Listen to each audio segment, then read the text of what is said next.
Hello, fellow friends. Hey, Greg. How's it going? Hey, what's up, Rob? Nice to see you, bud. Hey, you too, man. Hey, everybody, radio. Hello. A dozen people. Oh, Hey, how are you? Hey. I'm up there twice. Good evening. Yeah, yeah. Maybe Hey, that's my John. sister. Hello. Here. Still trying to set this up here. Oh, that's Okay. your sister, Julie? Well, I'm not sure. Oh, I that's just want to, Hey, cool. Yeah. Good afternoon, I gentlemen. want to thank you. Hello. Hey. I see Hassan and John and John. Hello. I'm Hello. James. Hey, John. Hello. Jimmy. John John, Kaikani. John. Hello, Sid. Hello, John. Oh, here we go. Too many Johns. Hello, Robert. Hey, guys. Look. There's Sid. There's Sue Carpenter. Hello. Good afternoon, everybody. It's on. This stuff makes me a little nervous, so I apologize in advance Okay. if you heard me. Oh, yeah. Jimmy thinks he's in therapy now. No, I don't think that. No offense, you guys, you therapeutic boys and girls. Thank you. But no, I don't feel that way. Okay, so maybe someone can help me out here. If someone wants to add something or speak, I think you just hit your thing and your face is gonna come forward.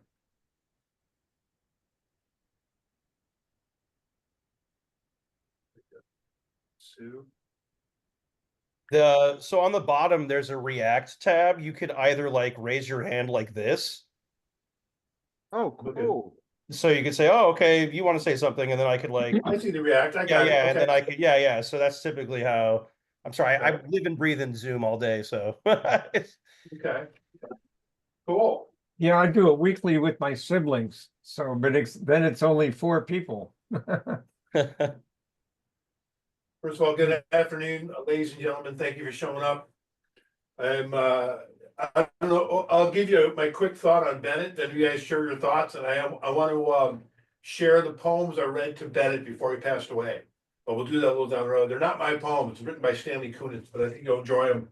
And it was something I was able to share with Bennett about 30 hours before he passed away, when I went and visited him at the hospice. So I hope you enjoy that. First thing I want to share about Bennett, though, is I miss him in many ways, but the one thing I miss about him immediately is I like to talk to him about weird movies I watched. And because he was a weird movie guy like me. So I miss having those conversations. That about also music and of course politics, because the thing about Bennett, he kind of enjoyed being cranky. Like he's the only person I know who watched a movie 20 years ago and not like it, and then find a reason to watch it again, then not like it.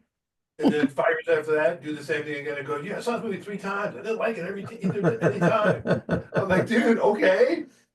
I want to watch it once and figure that out. All right. Yeah.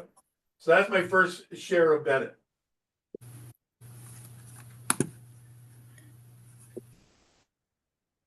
Hello.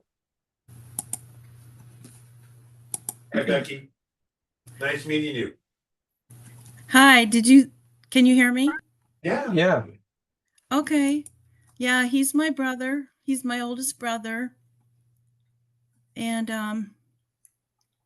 Mom and Dad were so happy to be blessed with him, their first child. And he would always tell me this story about when he was in first grade, his teacher gave him a poster. It was an election year, and JFK was running for president, and he got a poster that said JFK for the USA. And our school was only a mile from the house. And so he rode his bike, and he was riding his bike with this big poster. You can imagine, a 6-year-old with a poster on a bicycle. It was really hard to do. But he got home with that poster, and he was so excited to show it to Mom and Dad. He showed it to him, JFK for the USA. And mom and dad said, we're Republicans. He was just like, what is that? You know, he's like, he was so disappointed that they weren't excited for him. And that's kind of been the whole theme of him and my parents their entire life. Like, just argue about politics and not agree. He's always been a Democrat. Right. You know, it's just funny that from the very first grade, he was all about JFK for the USA. Because he's a thinking person. That's good. Yeah. That's Yeah. fun. I like that. I love that story. That's very He told me again about a week before he passed away. I don't know. I couldn't get a hold of him that last week. Right. It was very difficult at that point. He got very tired. He got weaker and weaker. He really did. So good to see you, John Kawakami. Hey, John is our last remaining connection to keeping Kill Radio alive. Yeah. One of the founders. Yeah. kind of. Well, I was there. I wasn't a founder. I John, you think that's John, like Bennett too. It's like he was with KBLT, and I was like, well, how do we start? Goes all the way back.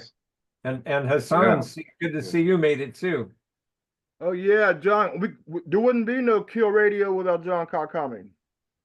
Oh my God, yeah, Chris Burnett. Oh, and my sister is recording this. And here's brother Jeff. Oh, right on. Dang, the Afternoon. similarity. Oh my God. Right? That was great, right? Wow. Dude. Jeff's the third brother. Right. There was Bennett, Kevin, and then Jeff. That's awesome. Nice to meet you, Jeff. Nice to meet Nice you. seeing you again, Jeff. Nice Hey, to John, see how are you again. doing? That's awesome. Hey Jeff. Becky, I Hi, heard a how lot you about you doing? guys. Fantastic. I just wanted to say hi. I'm Jeff's wife, Janine. Hi, Becky. Hi, Hi. everybody. Janine. Well, thanks for joining us. Yeah, no problem. Oh, man, it was like, Everybody Okay. doing? I want people to share. I have one more short Bennett story to share with you, and then I want somebody else to share some stuff. This reminds you of the JFK poster, because this is a story that Bennett told me about him and his dad. Bennett told me that he was playing basketball in grammar school, and apparently they were winning that game, and they're all happy. And at the end of the game, your dad was there, and he says, "Come with me, I have a surprise for you." So Bennett got in the car with your dad, and he drove him to see Vincent Price do a lecture. Amazing. Bennett was happy as all get up. I remember you told me that story about your dad taking to see Vincent Price, which I thought was cool. Oh, yeah. Brother loved the horror. An early introduction to culture, really. Yeah, he loved those movies with Vincent Price. He was always into the scary movies in the beginning. I've got a good Bennett Yeah, story he's- if I could share. If Took me anyone to- wants to. Can I share my Bennett story real quick? Yeah.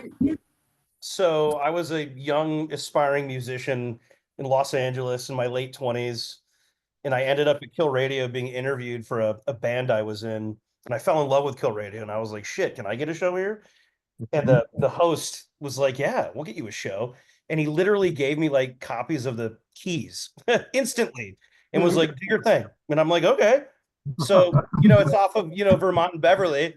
I'd always be like on the subway and I'd be like, well, shit, maybe I should pop in and do a show, And I would do it like Rogue style, guerrilla shows. But the problem is that it would never vetted through Bennett or anyone at Kill Radio. So he was always like, who's this guy doing shows like at all hours that no one knows, And so one day I'm there doing a show, it's late at night, pop in, doing my thing.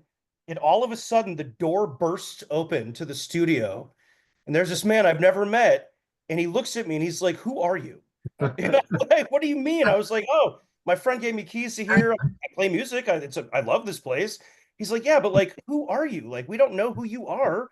And he's like, the problem I'm having right now is you play really good fucking music. So who the fuck are That sounds like Bennett. you?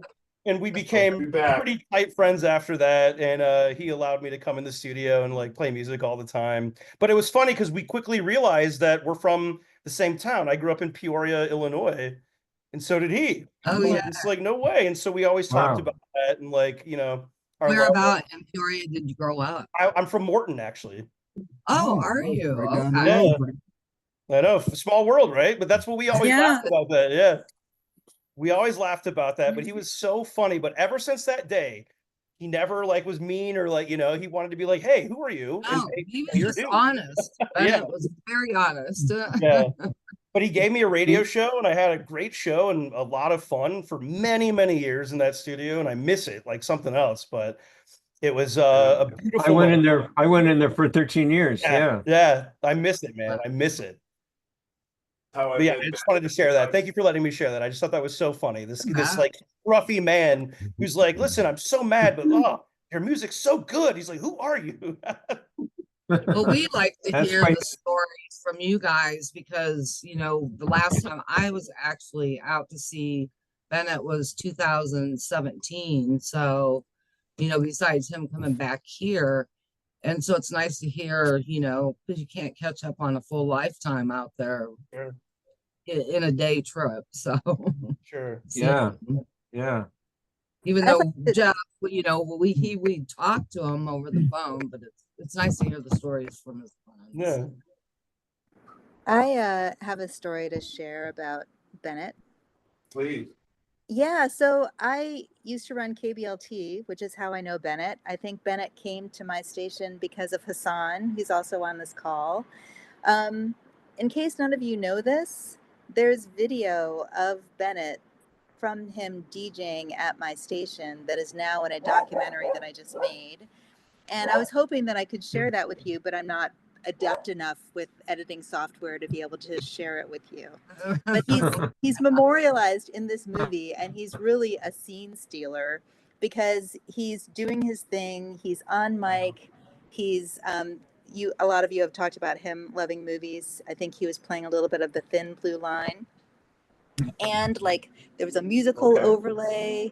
And there was a section of him where he was playing multiple tracks at once, and one of them was he had recorded the rain outside of his apartment, and he sort of layered that. He was brilliant. Yeah. And I was really, really happy to see that the children, like I fell out of touch with him after the station went under.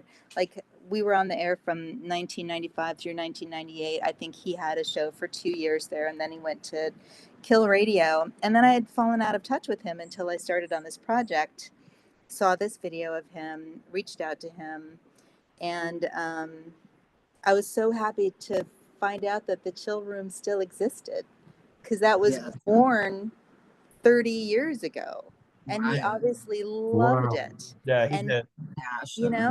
so share with me, like from 1998, like he went to Kill, and you were just, Greg, sharing your story about him there. I just love that he kept it up, So my story starts in 2009.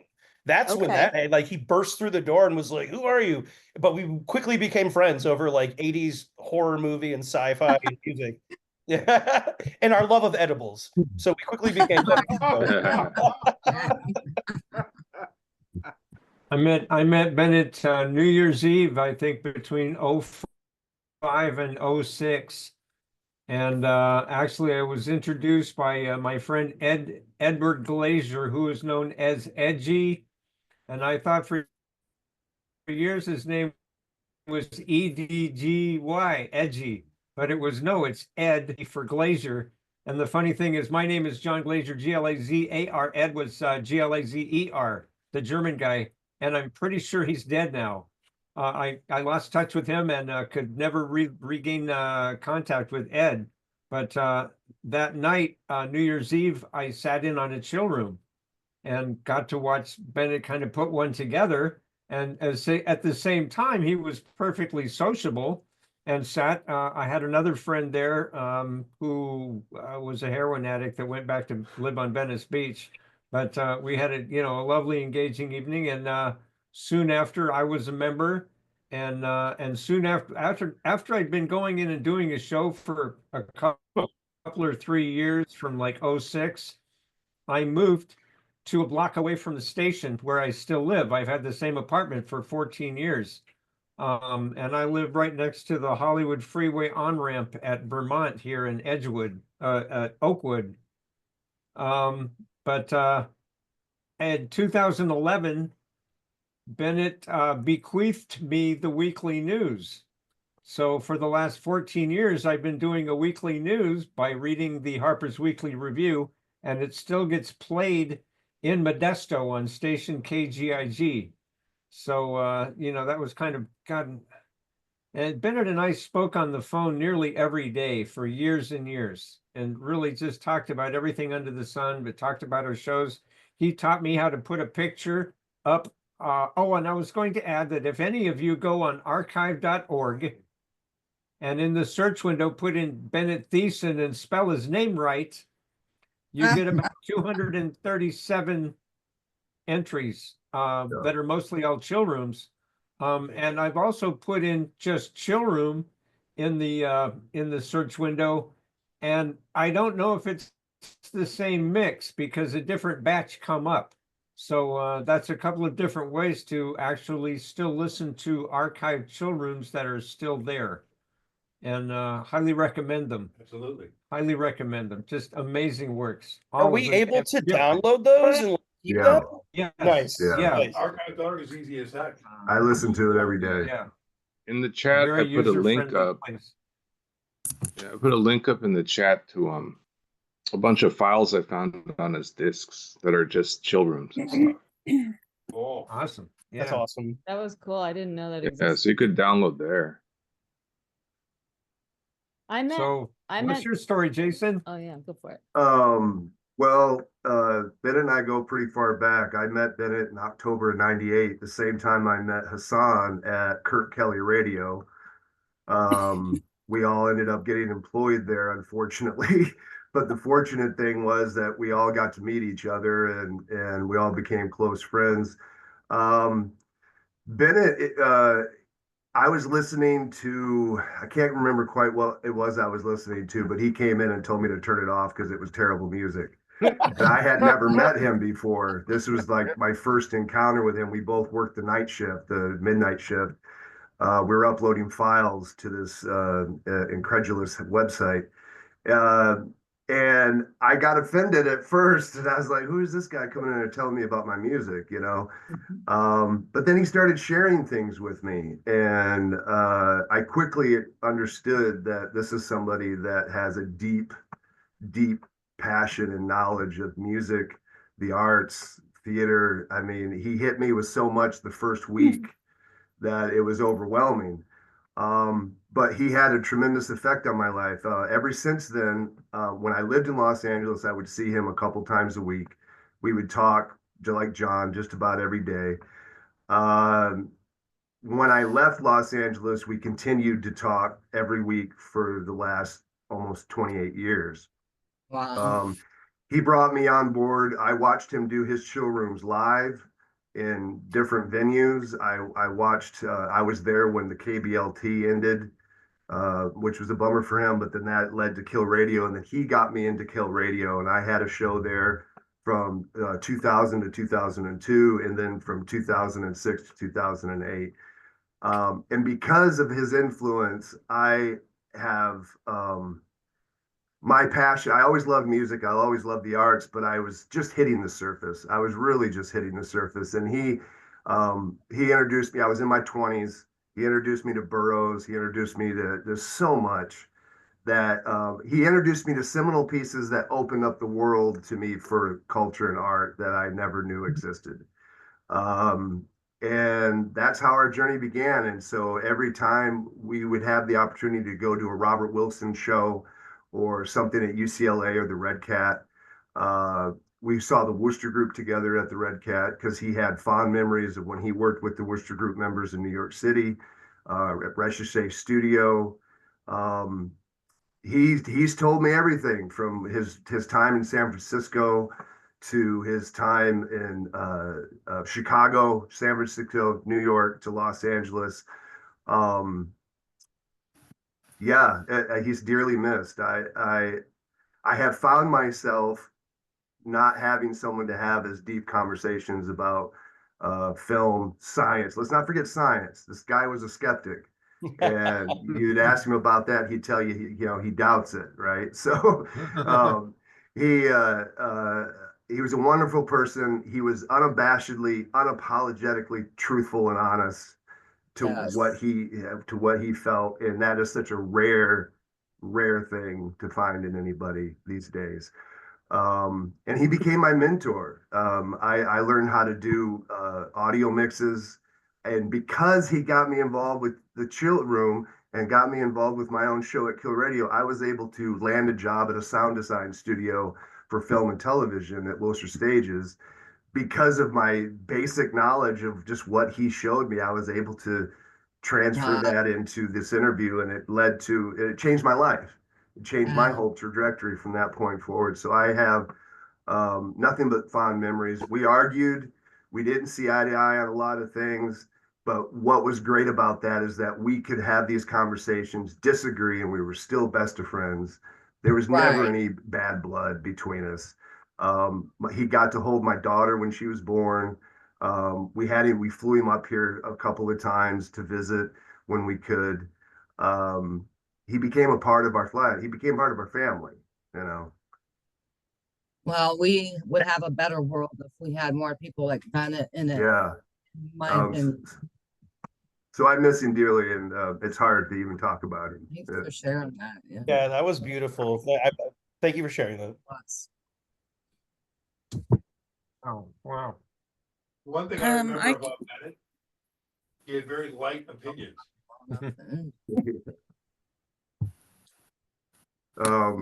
I wanted to mention, I do have a lot of his shows from the late 90s and early 2000s, because the Internet Archive really is from mid 2000s up to current time, like 2024. I have a lot of his shows on tape cassettes still that I have to transfer. I have a lot of his, he made copies of all his independent films, his art films that he did in San Francisco, which are really interesting. In the vein of Stan Brakhage, it really has that feel about it. So when I can get these things transferred properly, I would love to be able to share them with everybody that would be interested. That would be wonderful. I'm looking at the John Kawakami Proton links, and that's a heck of a lot of shows. That's a lot of shows. Yeah. Jason, I'm also an audio engineer. I would be 100 interested in like being able to preserve these. Yeah, maybe like running it through Pro Tools and like, figuring something out or something. Got to figure something out, because he consistently, I was like, he made me his archivist basically. Yeah. So everything he did, he gave me copies of. I've got his helping you like maybe Grindhouse. Bounce those down, or like maybe we could do a stereo mix or something like, Yeah. To like, I like that idea. I think he would be jazzed to know that we're even talking about doing something like that. And one of his plays, just to note, that he was most proud of was Grindhouse. I don't know how many of you have heard or got to see some of Grindhouse. I have some of that on video too, of him directing his plays in New York. And the thing is, he was always so mad at John Malkovich and those guys, because he knew these people. He worked with them. He worked with Willem Dafoe and John Malkovich in the early days. Gary Cole, people like that. And he had quite a following in New York. You could tell, just the audience's reaction. But again, because he also would not compromise his vision for anybody.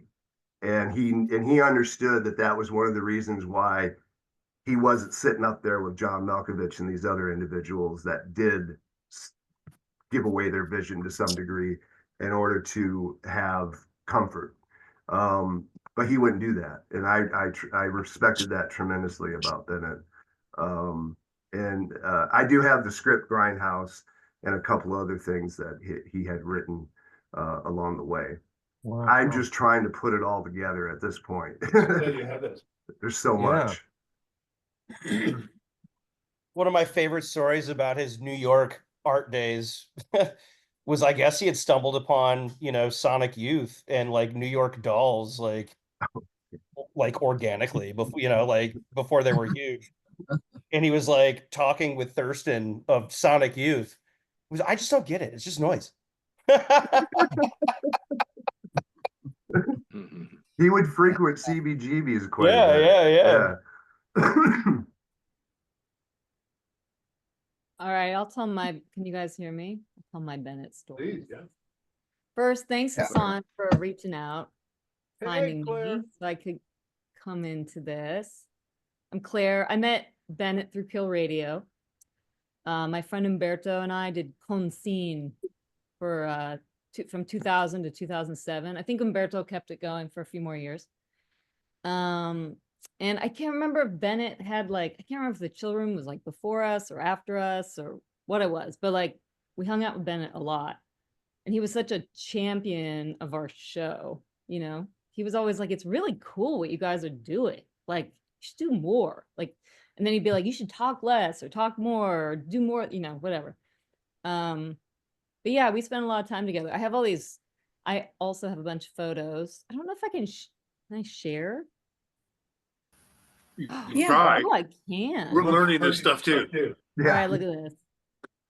On my screen, it's at the bottom. Yeah. Oh, there Yeah. you go. Ah, Yeah. Cool. Yeah. A Yeah. So good I don't- picture. I mean, this is Wow. like, okay, this is when Yep. we had The old Sky studio. That's a Saxon, studio.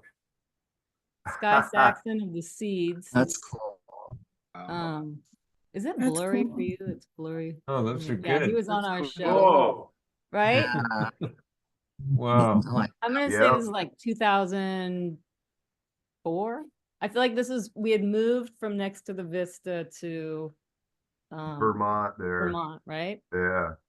I do wonder if my name is still on the lease there, but I keep waiting for that landlord to call and be like, Claire, I need the money. There's Umberto. Oh, that's great. Bennett. Yeah. It's a good one too. really Well, cool. they all are. This is Absolutely. I don't know what we're doing. How the hell you do that? Okay, there we are. Oh, okay. Bennett's like recording. He's sound mixing here, and that's our Conscene with Sky Saxon photo. The original studio. Looks great. Man, I miss that room. Yeah, I do too. Good spot. There we go. That's a res picture. That's a good one. I recognize that guy. Umberto. That's I Umberto. invited him. I don't know where he is. Amazing. But yeah, and then I was like starting my editing career in 2000, and I was working on this film called People of Earth about people on Earth who have relationships with extraterrestrials. So we had this woman, she was kind of like the star of the film. It was a bunch of people in this film. But this one woman, she like dated reptilians. And Cinemax on the 80s, or- I am still friends with the director. He lives now in Santa Cruz, but I'm like, dude, you have to send me a DVD of that film. It used to be online. I was looking for it so I could share. But we needed like a scene where the woman who dates reptilians is getting interviewed. And I probably should have asked Space Brother at Kill Radio because he actually did shows about extraterrestrials. But we asked Bennett because we were like, Bennett will be so great with this woman. So yeah, he's in that film. I mean, I haven't seen it for a few decades, but it exists and I will dig it out. Cool. And I just remember he was so like the director was so wowed by him because he really truly was so fascinated by because this woman is like this gorgeous statuesque, cropped, bleach blonde hair, red lipstick, kind of vamp. And she's talking about her relationships with reptilians. And then it's just like, wow, So it was really great. So I'll dig it out. I must have stills somewhere too. I'll keep poking around. But yeah, he was great. And I just loved, I re-listened to some of his children this morning. I'm glad. So cool. Very talented. Yeah. Yeah. I didn't know how much he truly cared about the chill room until he asked me to to cover for him for like 2 shows. And the text messages and phone calls I got leading up to those shows were nuts. Just like, well, what are you gonna do? Like, are you, you know? And I'm like, yeah. Wow. Yeah. Yeah. It's the director in him. Yeah, yeah. Yeah, Absolutely. absolutely. He had a real gift for subtlety in his shows. Absolutely. Yeah. There was so much going on. Hassan, do you have anything to share? Oh, I was just listening to all these great stories, but Well, that's great. I can be really brief. Listening to Becky talk about Bennett with the JFK thing, it almost Becky, I almost teared up, you know. I knew Bennett and I had something in common. I grew up in Pittsburgh, and I knew Bennett and I had something in common when he told me that he had spent a couple months at Carnegie Mellon, and all I really knew about Carnegie Mellon, I knew I never had the grades to get into it, but was when I was in high school, we practiced on Carnegie Mellon's cross country court, and all I knew was another thing about Carnegie Mellon. They gave great parties in the dorms on Friday night. At the time, I didn't know Carnegie Mellon was like this college that was known all over the world. You know, but Bennett just wanted to, and I don't blame him. He wanted to go to Carnegie Mellon. Some people who are all over the world, Carnegie Mellon known for 2 things: its theater department, robotics department. You know, but anyway, again, to make a long story short, some of you guys might, well, that's what me and Bennett had in common with theater. And some of you guys might know that I started a theater company called Subway Shakespeare. We do we do Shakespeare literally on street corners. We shoot it. It's in YouTube. It's on YouTube. And On the Metro, yeah. Yeah, well, the thing is, I would have never started that project if it wasn't for Bennett. You know, yeah, I would, John, I didn't realize until 3 or 4 years after we were doing Subway Shakespeare that only subconsciously, only someone like Bennett could get me into something like this. You know, and yeah. And we're on YouTube, LA Subway Shakespeare Project. There wouldn't be no Subway Shakespeare Project probably if it wasn't for Bennett. You know, you guys, I can talk all day about Bennett and how he influenced me in the theater world, but I'm gonna let some other people talk, you know. Thanks for sharing. Yes, definitely. How are you doing, Jeff?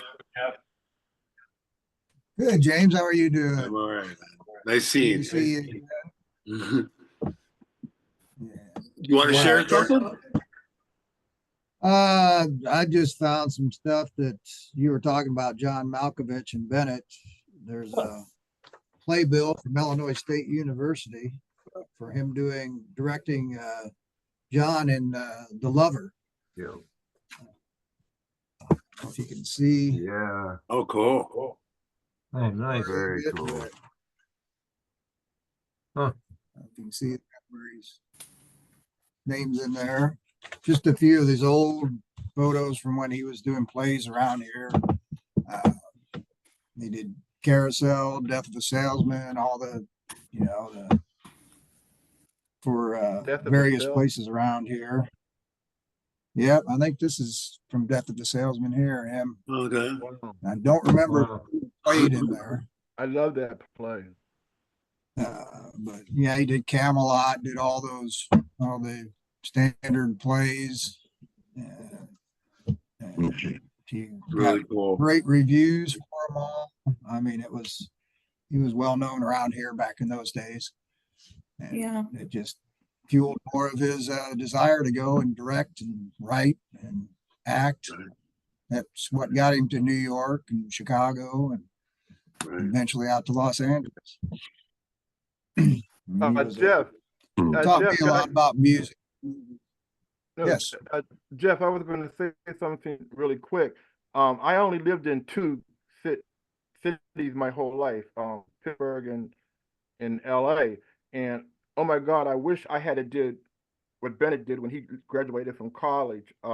Bennett, like I said, he did a short stint in Pittsburgh or Carnegie Mellon, but then he went to New York, and that's what I should have did. I should have did exactly what Bennett did. Before I came to LA, I should have went to New York and got into their experimental theater scene like Bennett did. But I kind of learned a lot about the New York experimental theater scene through Bennett, but to make a long story short, thinking back, I should have went to New York as soon as I got out of high school and then came out here to LA, and that's basically kind of what Bennett did. I think he went from Peoria to Southern Illinois, his college, and then he went straight to New York, and then he came out here. Well, don't forget San Francisco. Yeah, he went to Chicago and then San Francisco first, I believe, and then to New York. He was fearless. And for a year, New York and Los Angeles, he stayed here in Peoria. I think that about drove him crazy, though. Yeah, those were his unhappy months. Yeah, he was ready to go. Yeah, I forget What how was long that it like was. when he finally decided to leave? Did he tell the family? He was like, "All right, I'm going to New York." Like, what happened? I think he had just left Berkeley and went straight to New York, if I remember right. Well, he's always We been, went to Chicago first. yeah, Chicago and then San Francisco. But And then I they think he went always right worried, about him, didn't He was always they? going and doing something. So Wasn't it Chicago and then New York and then I thought California? well, I know he was in San Francisco at Berkeley for a while.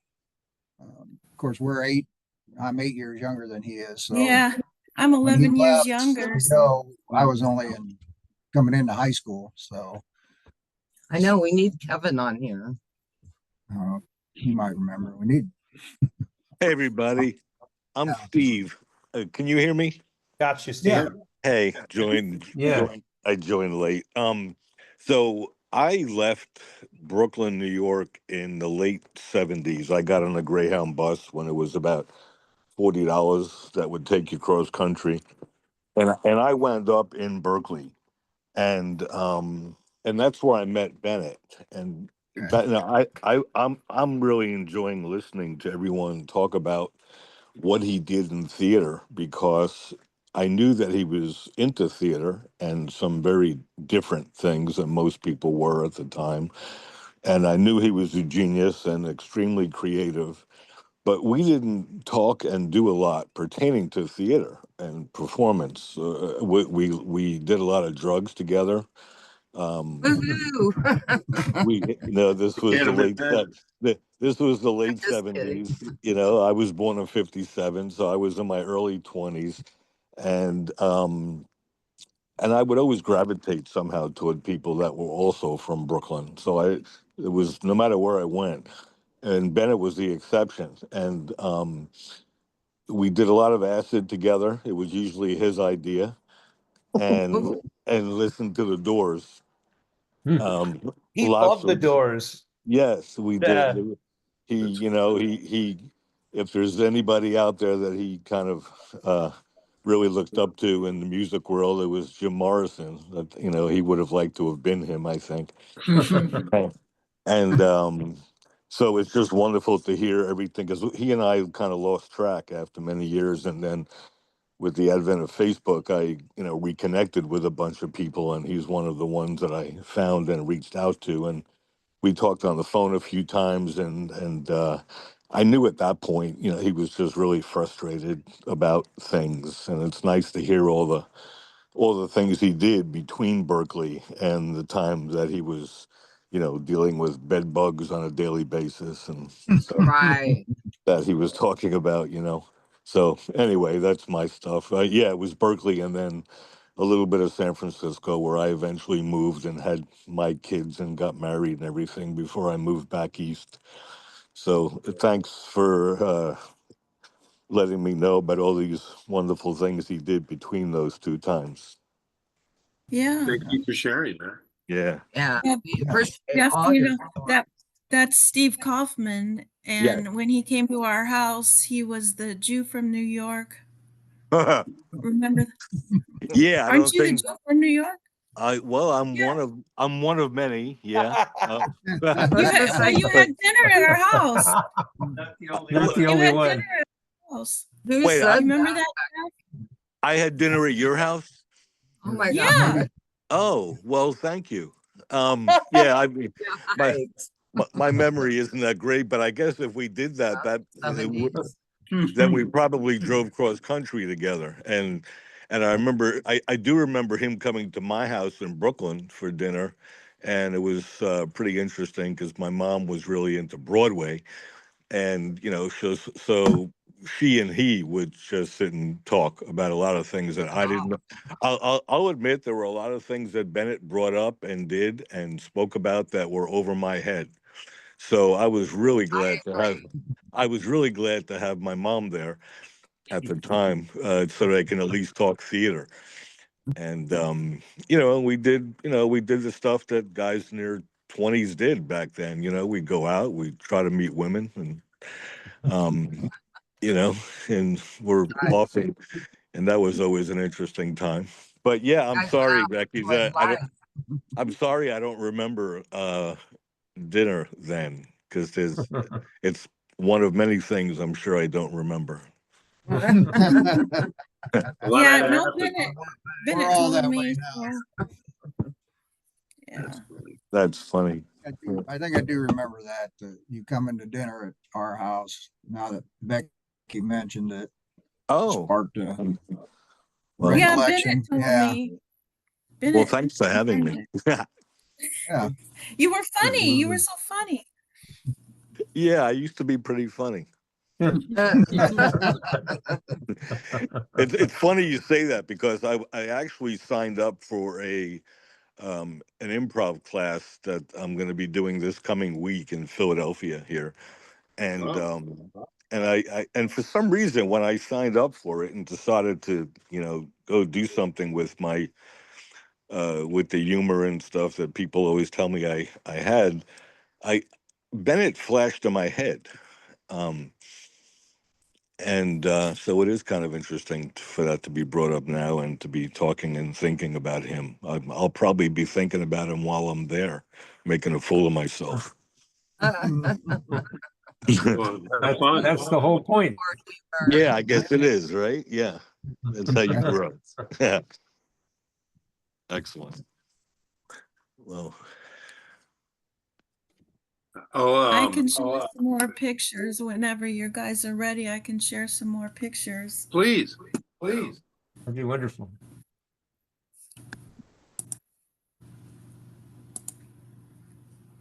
Just a clean cut there.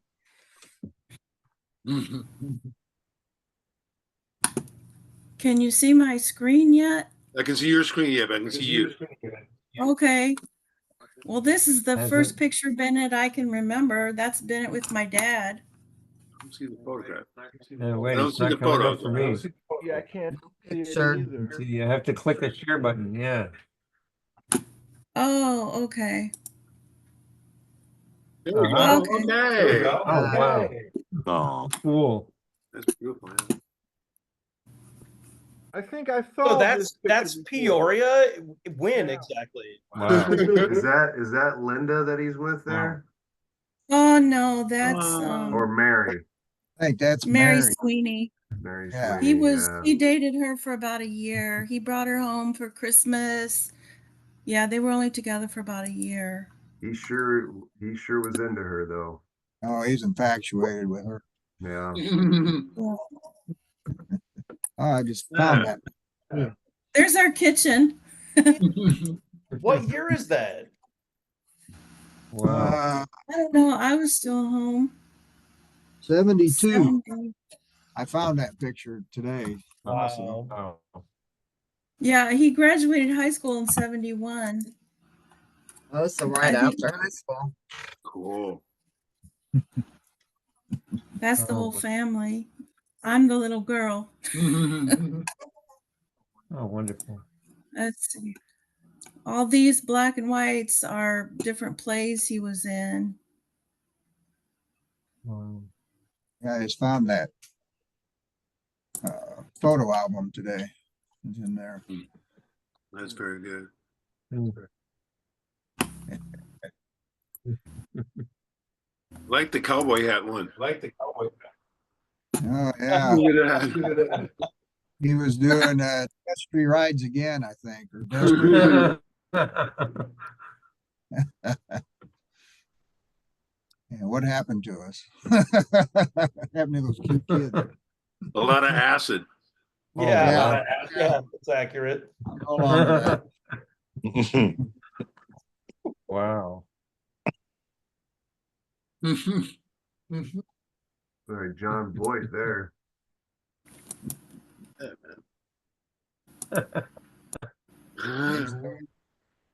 Started doing plays way back in high school. I think he was maybe a freshman when he started out. My God, Beforehand. Bennett in a three-piece suit. Yeah, see that Mom very had often. trouble getting a good picture of him. He never wanted to just sit still and smile for a normal picture. That's the only picture Mom got of him, like just sitting there, not making a face or a gesture. This was, I don't know if you can see this one now. This really was cool. the Peanuts gang, and he played Oh, right Lyman. on. Yeah. I think he didn't he play Charlie Brown? Wow. Can't remember now. Fantastic. That's Death to the Salesman. That's great. Wow. That was in the tent in Peoria or in Bradley Park. Yeah, Amazing. Cornstalk Theater. Yeah. Yeah. Yeah, he was a big name here in Peoria Players and Cornstalk. Wow, that's fantastic. Between 1969 and 1974, he was in about 15 plays, I guess. Wow. Here's a picture more from this century. Yeah. Love that shit. Wow, dude, miss that guy. Ion, wow. That's a great picture. Miss that guy. Yep. Yeah. And this is his favorite T-shirt. That's Emily her, Brown. yeah, and her, on yeah. it. Yeah, I've seen that.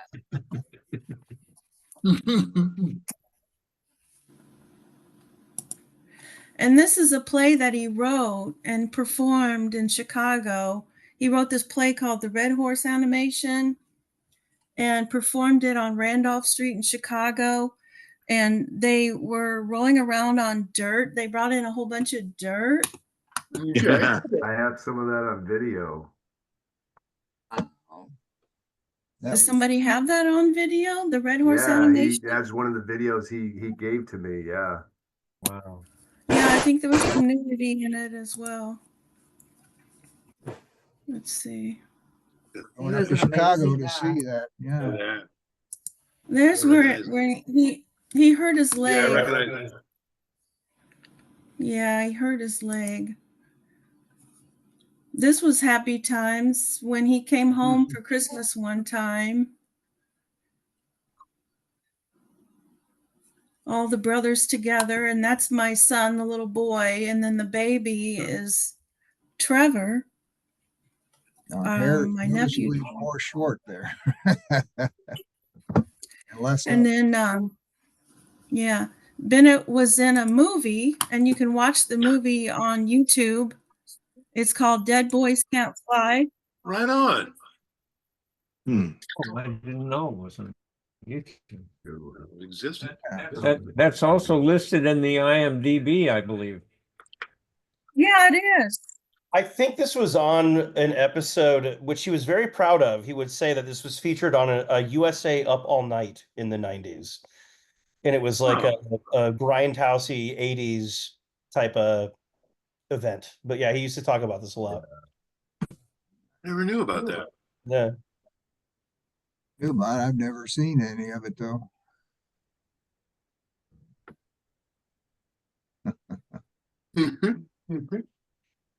That's super cool.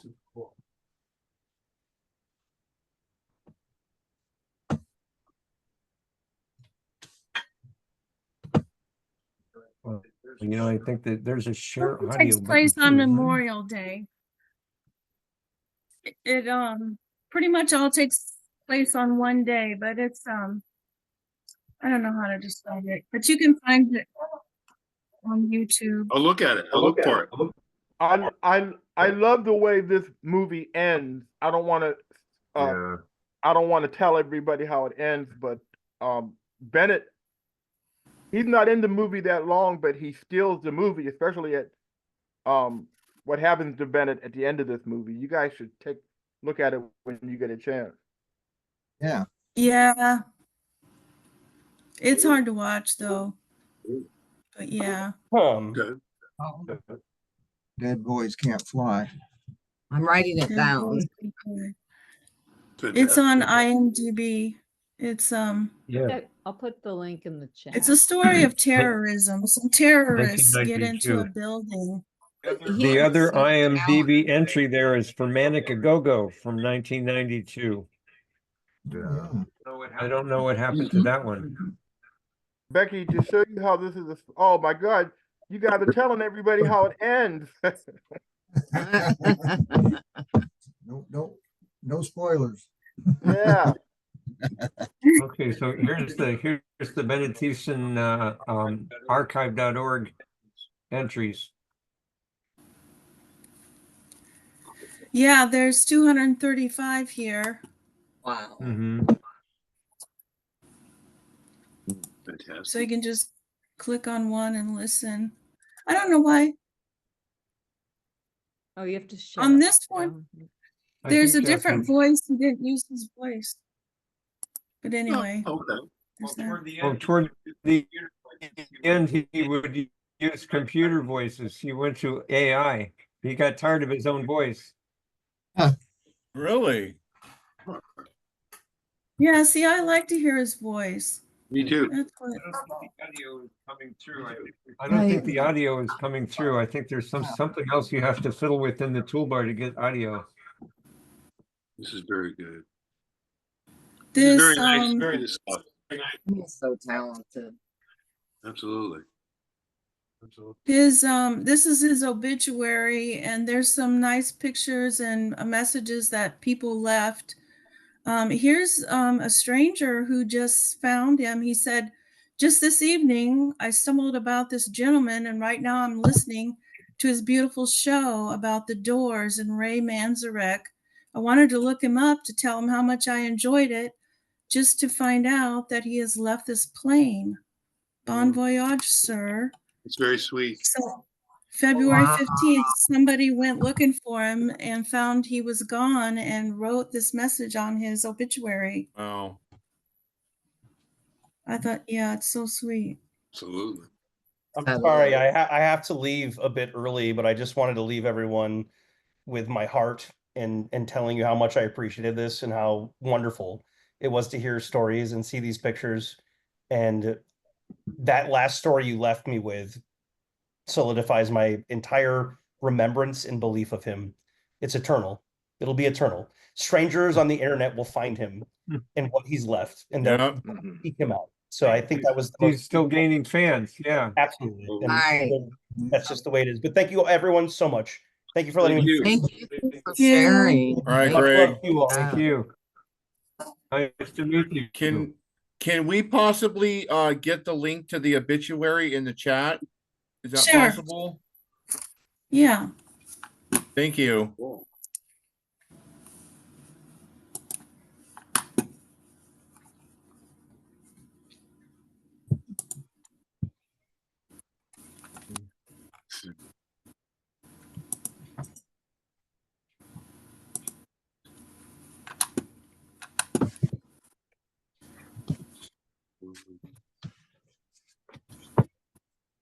Thanks for doing that.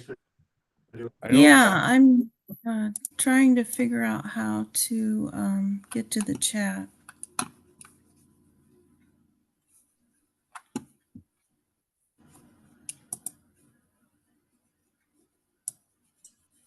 Okay, there it is. Something was covering it up. Yeah, let me know what you think of the obituary.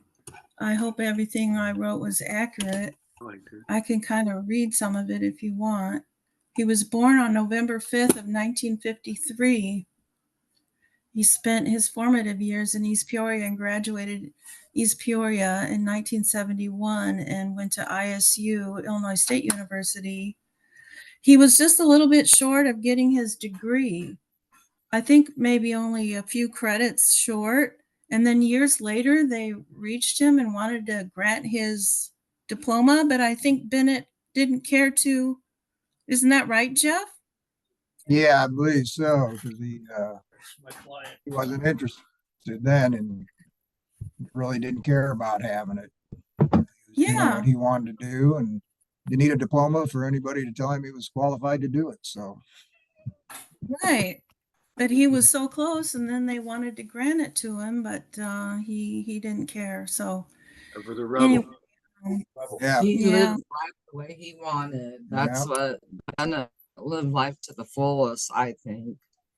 Is, and I think he did the same thing at Bradley. He had to take a PE class to get his final credit, and he said, "No, I'm not going to do it. Not athletic. I'm not taking PE." Hey, Jeff and Becky, I don't know if Paige is still here with us, but she's I'm one of here. the people. She's one of the people who directed this movie that's going to be at Sundance, and Paige can tell you a little bit more about it because again, I think it's at Sundance now, and the whole world will get to see Bennett because Bennett has kind of a pretty big part in this documentary. Did you want to say a little bit more about the film and tell them where people can go, where Becky and Jeff can go see the film and stuff? I want to see the Paige? film. Yeah, I mean the film.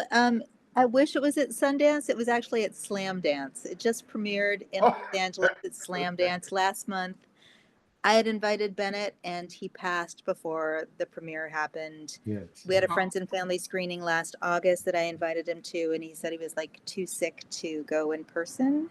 So unfortunately, he never saw himself stealing the show in the movie. The movie is called 40 Watts from Nowhere.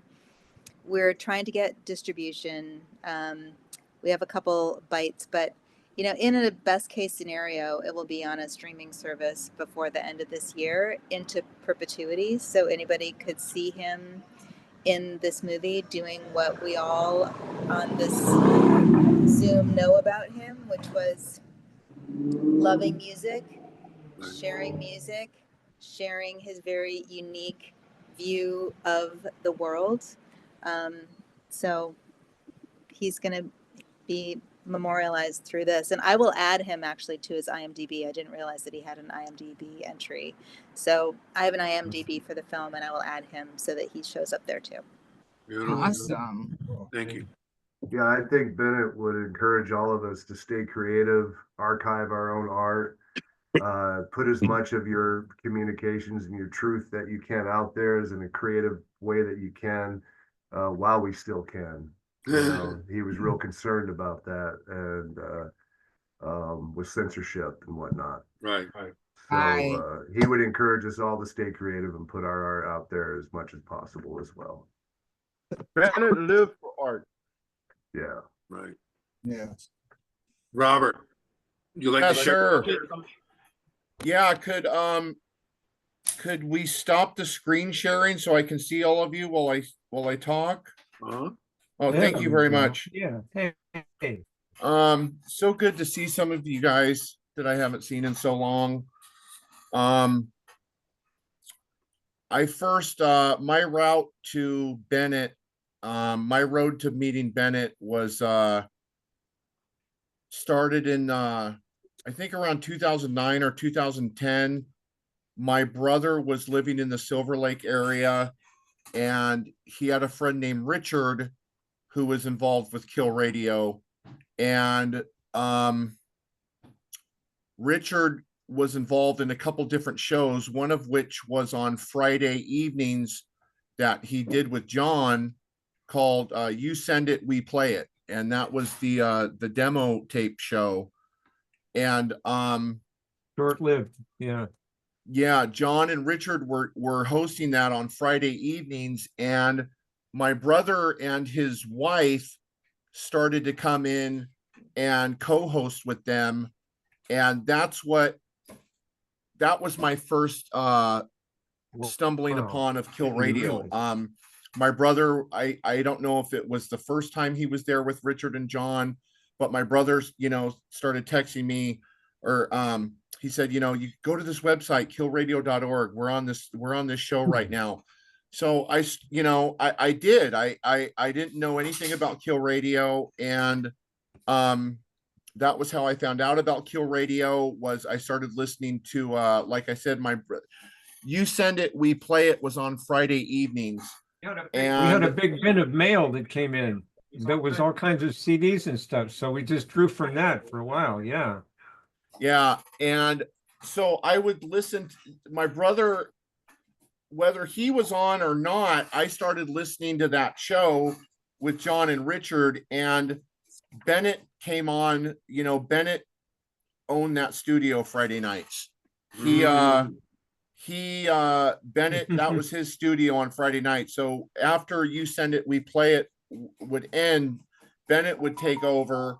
And that was really, You Send It, We Play It, and Bennett were my first tastes of Kill Radio. And I was just, Bennett had a flow to his show where,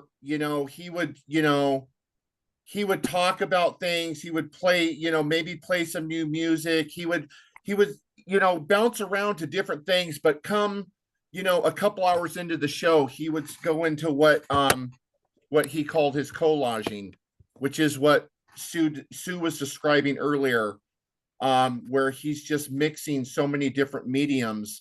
And that really caught my attention. That hearing him do that, really, I'm a DJ, and he took mixing into some areas, I just thought were incredible.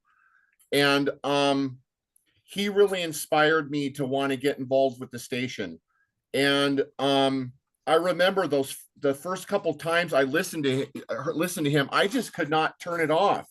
I mean, he would come on at either 8 or 9 o'clock, and he would go until like 2 or 3 in the morning sometimes. And I had I would be streaming the show on my desktop, and I'd get into bed, and I'd have I'd put headphones on my desktop, and I had DJ headphones, so it had a really long cord, so I could get into bed with my headphones and just listen to him doing this collage stuff. And some of it was so amazing that I would jump back out of bed and run to my desktop and have to open up a recorder and capture some of this stuff that he was doing, because it was just, some of it was just mind-blowing, and I really loved, we taught, I had no idea he was doing this thing with AI on his shows that somebody, I think John was mentioning. Part of his show was just his voice. I used to be such a fan of Jim Ladd, and Bennett really, had that Jim Laddness kind of quality to him. Alan Watt. And Yeah. Bennett had that Jim Laddness quality to him, but he, was able to go deeper with it because the fact he wasn't on FM radio, he could take it further. And like I said, he really inspired me to get involved with the station. I'm getting feedback from somebody. Oh, that you, me. Okay, it's gone now. So I started, I wanted to get involved with the station. I started listening to other shows, and you know, I got the desire to want to get involved, and you know, to get involved, it wasn't like Greg said where somebody just gave me a set of keys. You know, I had to go the traditional route and attend the meetings at Come to a Philippe's. meeting.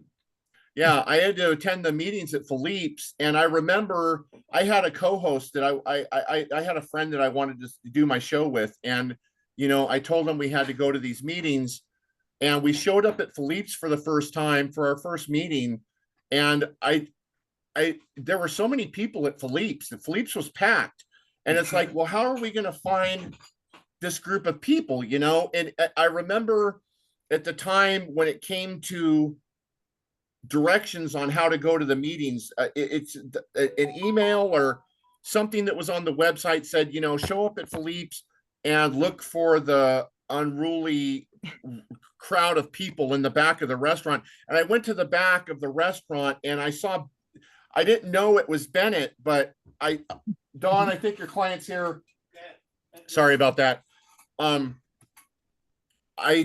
Bennett was at a table by himself, and I just saw him, and I knew somehow he was involved with Kill Radio. His look just, you know, I knew I found the right guy, you know, and you know, and they're we've got a client picking up something right now at the door. We repair antique music boxes over here in Lomita. So anyway, I started doing meetings, and I got involved with the station, and I continued to listen to Bennett's show, but when I finally started my show, Bennett was listening. And I think I know he did that with a lot of shows. You know, when shows would start, Bennett would listen, and he gave me advice, and his you know, him listening meant a lot to me. Him giving me his advice meant a lot to me. And you know, I started to get more involved with the station. I became the person that was taking notes at the meetings and sending them to the Kill Radio list, you know, the summary of the meetings I was sending out. And then I got involved with scheduling. And when I got involved with scheduling, I remember I started to monitor the station more and more to make sure people were showing up and doing their shows. And, you know, I remember a phone conversation I had with Bennett one night. I had called him after because when I first got involved, the schedule was very open. There were a lot of open slots, and we got it filled up. And I remember having a conversation with Bennett one night on the phone. I called him and I said, you know, we sound really fucking good right now. You know, everything that we had on the air sounded really good. And he agreed, and he gave me a lot of credit for helping organize things. And it meant a lot to me. And one of the, my show was on Saturdays. You know, Bennett took up a lot of Friday night, and I took up Saturday night. And you know, I took a lot of pride in trying to run my show, you know, as well as he did. You know, I took it very seriously. And one thing I started doing that he really liked, when Occupy LA was happening, I started going down on site to Occupy LA on Saturdays, and I was walking around, do it with a tape recorder and interviewing people, and you know, finding out what exactly was going on there and what the feelings were down there. And I would come in that night, I would go to the studio that night and play those interviews on air. And he really enjoyed that. He really liked that. But I really yeah, just like Greg was saying, you know, that when we were looking at his obituary right now, and that guy said that he just found him and had found out, he'd stumbled upon Bennett's shows and found out he passed. Bennett's going to continue to gain fans, you know, as long as his stuff's online. So I'm really glad to be here with you guys. And I wish I had got to spend more time with Bennett before he's gone, but you know, we have his material still, so I think I'm going to be listening to some chill rooms here pretty soon. Thank I you. listen to one every day. Yeah. Thank you, John. Robert, thank you, Robert. Oh, go ahead, son. Yes. Oh, go ahead. Oh, no, I just wanted to say thanks, Robert. Thank you. I want to, if you guys don't mind, I want to share you a little bit of the last couple of days. It's sweet and sad, but I want to share it with you if you don't mind. It was Friday morning. I get a call from the facility that Bennett was staying at, and they asked me to come in and see Bennett because he would like me to maybe help him out with some family stuff or just some stuff. I'm like, okay. Buses, trains, get there. And Bennett was still cohesive. He can still communicate his thoughts and ideas. So I walk in there, and we chat a little bit, joke around a little bit. And then he says to me, can you do these little errands for me? I'm like, all right. I'm back on the buses and trains, trying to get these family things, but I couldn't do it because I'm not a member of the family. But I was also able to go to his house and pick up his iPad and do things. So I asked him, I go, hey, Bennett, you got a bunch of edibles at your house.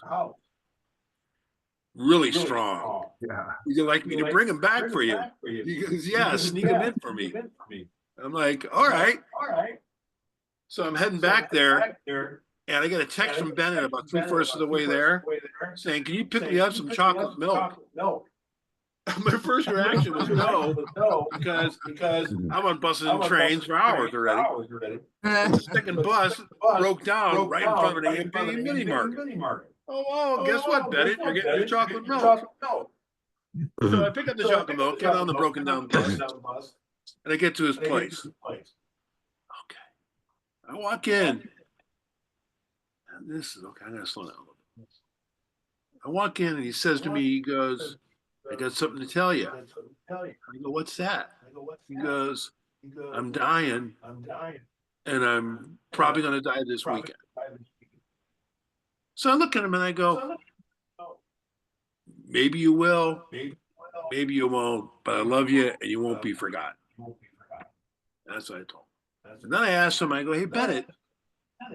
Oh, yeah. Then I gave him the chocolates, which, by the way, there's 200 milligrams a piece on these chocolates.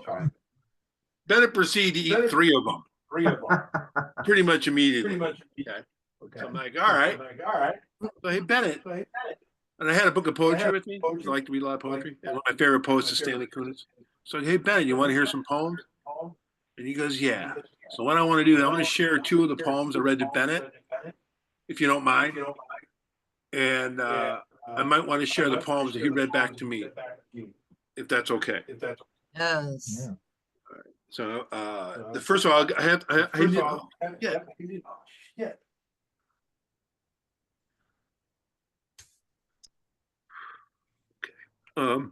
so the poet's name is Stanley Kunitz, and the first poem I read to Bennett is called "The Artist."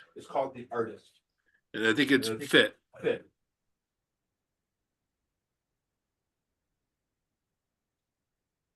His paintings grew darker every year. They filled the walls, they filled the room, eventually they filled his world, all but the ravishment. When voices faded, you rushed to hear the scratched soul of Mozart, endlessly in gyre. Back and forth, he paced the paint-smeared floor, diminishing in size each time he turned, trapped in his monumental void. Raving against his adversaries, at last he took a knife in his hand and slashed an exit for himself between the frames of his tall scenery to the holes of his shattered universe. The first innocence and the light came pouring in. I read this one too. One more. Thank you, by the way. This is poems called The Layered. I love this. I have walked through many lives, some of them my own.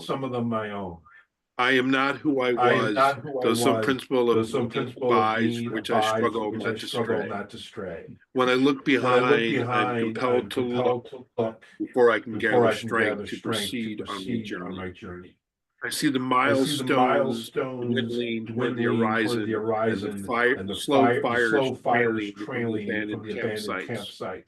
Over scavenger angels wheel on heavy wings. Oh, I have made of myself a tribe under my true affections, and my tribe is scattered. How shall the heart be reconciled to its feast of losses and rising wind? The manic dust of my friends, those who fell along the way, bitterly stings my face. Yet I turn, exulting somewhat. What with my will intact to go wherever I need to go. And every stone on the road precious to me. In my darkest night, when the moon was covered, I roamed through the wreckage. A nimbus clouded voice directed me, live in the layers, not on the litter. Though I lack the art to decipher it, no doubt the next chapter in my book of transformation is already written. I am not done with my changes. That was beautiful. Those are the poems I read to Bennett. Mm-hmm. There's another one. A really short one, only because I found it on the way here. And it just fits what's going on, especially with Bennett and his life. And it's super short. And I just discovered it on the way here. I could have read it to him that day. I don't think I did. I think it's just really, I'm not gonna find anything as shit. I thought I marked it. No big deal. But thank you for letting me share that. That's really what I just wanted to say. And I did tell Bennett, I wasn't lying to him. Like I told him I loved him, and I told him he wasn't going to be forgotten. And it's funny, you know. I was thinking like, I think Bennett would agree with this. I think everybody on this would agree too, actually. But I always remind my daughter and myself is that life's not a competition. But if you leave this world and people remember you with kindness, you won. And that's the thing. We have remember Bennett with kindness, and that's he won. Just want to share that. Hey James, what was the name of that poet again? Stanley Kunitz. Yeah, he's my favorite poet. One of my favorite. Kunitz. Those are beautiful. Thank you. If you want, I could read the poems read. Bennett read to me. We just want to say thank you for being such a wonderful friend to Bennett. And it was also you were there for Jeff. I'll give you a quick little epilogue on the my visits to Bennett. I saw him again on Monday because I tried to call him that weekend. He couldn't answer. And then I talked to the place he was staying, and they said he's really good. I'm like, all right. So I want to go visit one more time. It was kind of interesting. This young woman I live with, or housemate with, better actually. She's an attractive, tattooed chick, right? And I asked her, I go, hey, you mind giving me a ride out there? I'll buy you lunch and stuff, right? And she's like, cool. So she drives me out there, and she's in her car, and I go, you want to come in? And I didn't want to push her into doing that, but she goes, yeah. So she comes in and goes meets Bennett, and Bennett really can't communicate very well at this point, but he did know I was there. And I remember telling him, I go, Bennett, he kind of half smiles, and I go, I brought a pretty girl for you. And he smiled even more. I'll share that with you. Okay, so I'm gonna read you the two. I can't read the old one, the longer one, because it's too long. But I'll read you the first stanza from a poem called "The Wasteland" by T.S. Eliot. I won't read the whole thing. But I'll read the first. It's number one, "The Burial of the Dead." April is the cruelest month, breeding lilac out of the dead land, mixing memory and desire, stirring dull roots of the spring rain. Winter kept us warm, covering earth in forgetful snow, feeding a little life with dry tubers. Summer surprises coming over the Starnbergies. With a shower of rain, we stopped in the Clonidade and went in sunlight into the Hog Forgotten and drank coffee and talked for an hour. This is German, Biergarten, Russen. And when we were children, staying in the Osters, my cousins, he took me out of a sled, and I was frightened. He said, Marie, hold on tight. Down we went in the mountains. There you feel free. I read much of the night. You go south in the winter.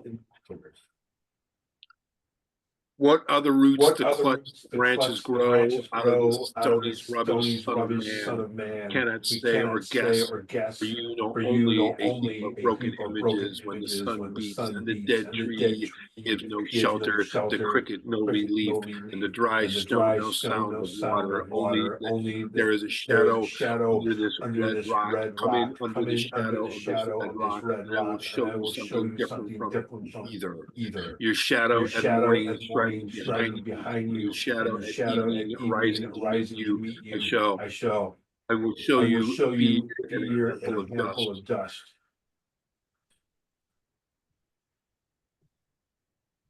I'm gonna stop that one. Bennett read that to me, and he read it off his phone. That was cool. And he read it off.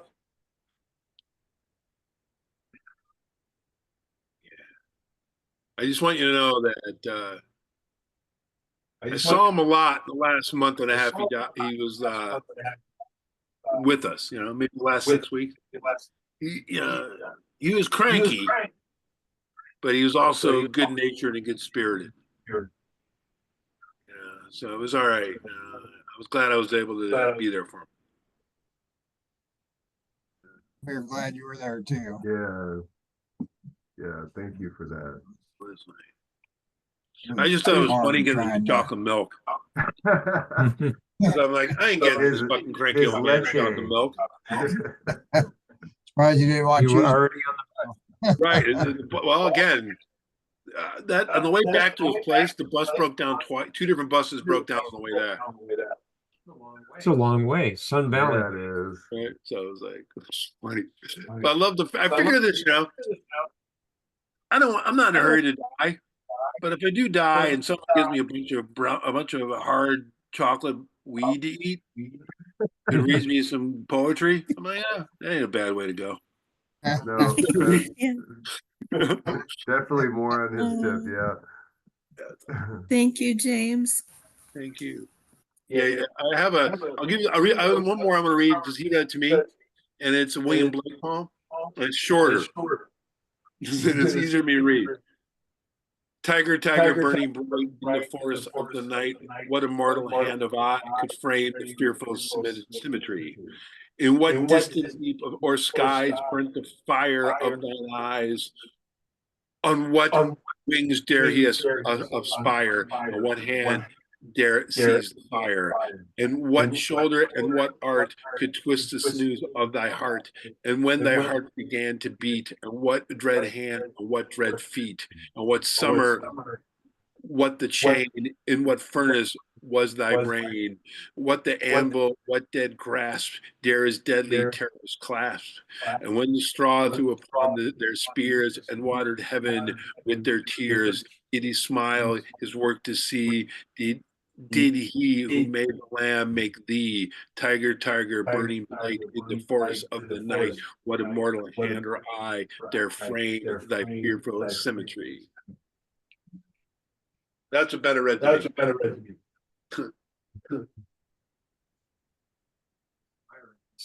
Inspiring nonetheless. So thanks. Holy shit.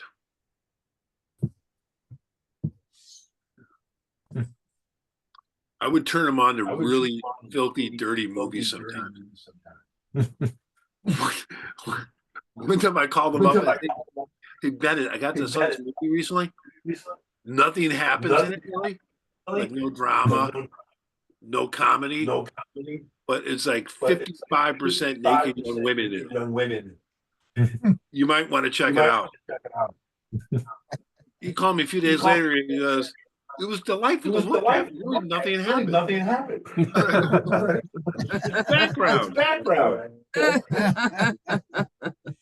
Oh my. Fucking naked women running around.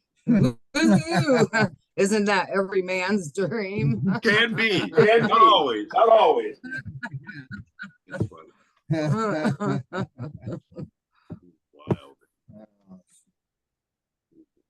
Well, I guess it would be lots of women too.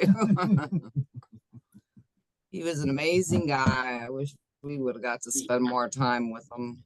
He was a kook. He was a really nice guy. He was a kook. Yeah, he was. Like I said, if there were more people like him, the world would be a better place to live. Absolutely. Because he was a thinker and he was also a skeptic. You know, he Right. subscribed to the skeptics with good reason. Question You can everything. always question, yeah. Yep, question everything. The facility he was at, that was in Sun Valley. Yeah. And where are you at, James? Right now, I live in USC. I live in the West Adams area. Okay. Just south of K-Town. Okay. Like 25th in Vermont. Yeah. Yeah, that's quite a trip. Well, it's a 20-minute, what do you want to call it? 20-minute bus ride to Johnson. Right down Vermont. Yeah.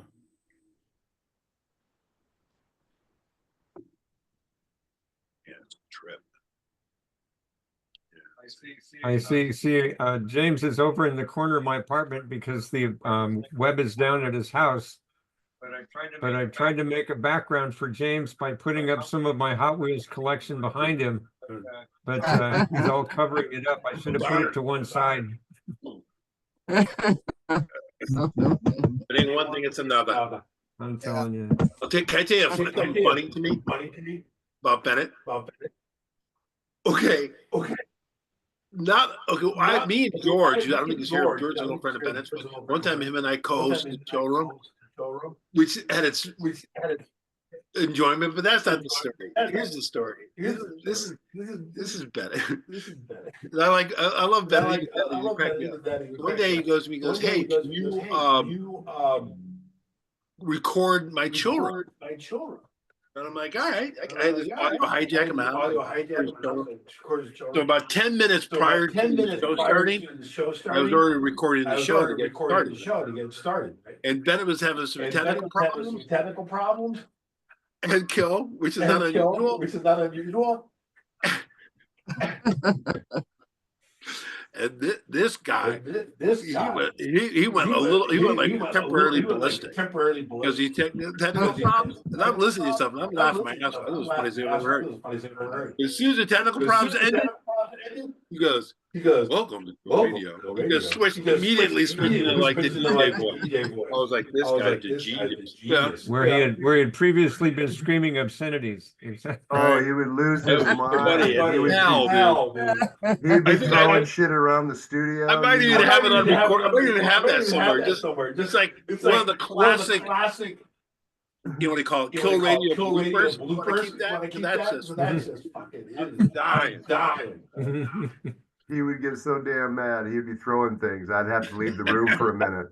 It was so intense. The technicals there were not good. Yeah. Madness. One thing about Bennett that went well with his genius is his meticulousness in his projects. Every minute detail was accounted for. I mean, it seemed like he was just on the fly throwing this stuff together. But I was there when he would map this stuff out. I mean, he would have a plan full, really closely. Yeah, everything would be planned to the second. Right. I mean, his timing was impeccable. Right. It was nailed down with spikes, and that's one of the things I took for me personally, because when I first started doing the shows, I wasn't planning them out, and it showed. And he said, "This is how you need to do it." once I started doing that, it changed everything. And that's how I approach pretty much everything now, is with that minute detail, that meticulousness. And it's made my life better. And that came straight from Bennett. Love is, it's good. It's good. Since we were evicted from Kill Radio Studios, you know, they sold the building just before the pandemic began. And so we were summarily evicted. I took the mixing board home, and it's right here on my table. Nice. And continued on. I'm now doing my 110th podcast since the eviction. So you could also find me on archive.org as DJ Shy John. Just by the by, but it was a tradition I needed to carry on. You know, I really felt like I had learned a profession. I learned a way of life. You know, it was like a third lifetime for me to come into Kill Radio and the time that I've been there. And there again makes me all the more value my relationship with Bennett, because, you know, he really walked me in and made me really feel home and one of the group. And the odd thing too was, you know, I had a show on Sunday morning for a while, and then I did about 5 years with Tucker Booth, and then I did about 5 years with James, co-hosting James' show. So it's really been a long adventure, and so worthwhile. You know, like I say, I'm still doing it. So it's fun. It's fun. Fun. You guys, this has been really amazing. I have to go, but I just wanted to say thank you. And I mean, I haven't seen Bennett. Thank you. I haven't seen Bennett for over 15 years, which I'm sad about. But this was really, I love this. I loved hearing before I knew him, though I'd heard some stories, and it was really great to catch up on what he's been doing since I last saw him. Thank you for sharing. thank you for sharing. Thanks for sharing. Absolutely. Thank you very much. It's just great to be in touch, you know, with this world. Right on. Bye, Thank Claire. you. See you all again. Take care of yourself. All right. Bye. Take care. Thanks a Hi, lot. Claire.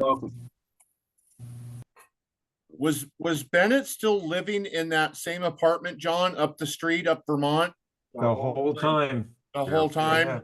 Yeah. I mean, he went from apartment 4 to apartment 11 after the fire.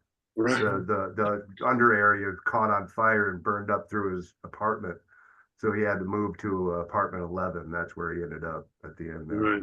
Well, which was a blessing because it got rid of the bed bugs that he was dealing with all that time. Yeah. I remember having to go over there a couple times. And I remember the first time I went in there, I was just amazed at everything in his apartment, all of his tapes, records, books, just everything. It was just, it was incredible to see, you know, to go from listening to that show of his to seeing inside his apartment to, you know, where all of his material was. It was a sight to see, you know. It really was. Hey, Rob, I just wanted to say, a huge thank you to John Glazer and his sister for like putting this together. Yes. All I really did was like bring some email names, because most people who know me know how much of a Luddite I am. But so all I could contribute was really, you know, the names of the people. But it was like, John, you and your sister, we applaud you guys, you know. I'm so glad I was able to do it. Yeah, and one more thing, Becky and Jeff, you know, I feel like I know you guys. Bennett has been telling me about his family for the past, I've known Bennett maybe 25 years now, and he would constantly say good things about you, and about Becky, about you and Jeff. I feel like I know you guys. And it got to a point, I have a sister, I have a middle sister who's a geek, and I introduced her to Bennett, and I knew they would hit it off, and she would help Bennett with a lot of the internet stuff. But anyway, I just wanted to tell Becky, you and Jeff, like, I feel like I know you guys. Thank you. Okay. Thank you. Yeah, he talked about his friends a lot too. It's nice. They always commenting on my good friend, either James or Hassan, or Yeah, we do this, talk about yeah. this, and we've known each other Yeah, so I could tell long. he had a lot of good friends. I was glad he had friends. And he talked about somebody brought him some turkey Right. sometime around Thanksgiving, just after Thanksgiving. Somebody brought him some turkey. Right. So since I couldn't be there and he's so far away, it was just good to know that he had friends. I'm so glad you all were there for him. Definitely. Well, Jeff tried to talk him into moving back to Illinois, and he was no way. Ever would I do that? Right. Know he's where he wanted to be. Well, I So would he never chose move back to his Pittsburgh. gang.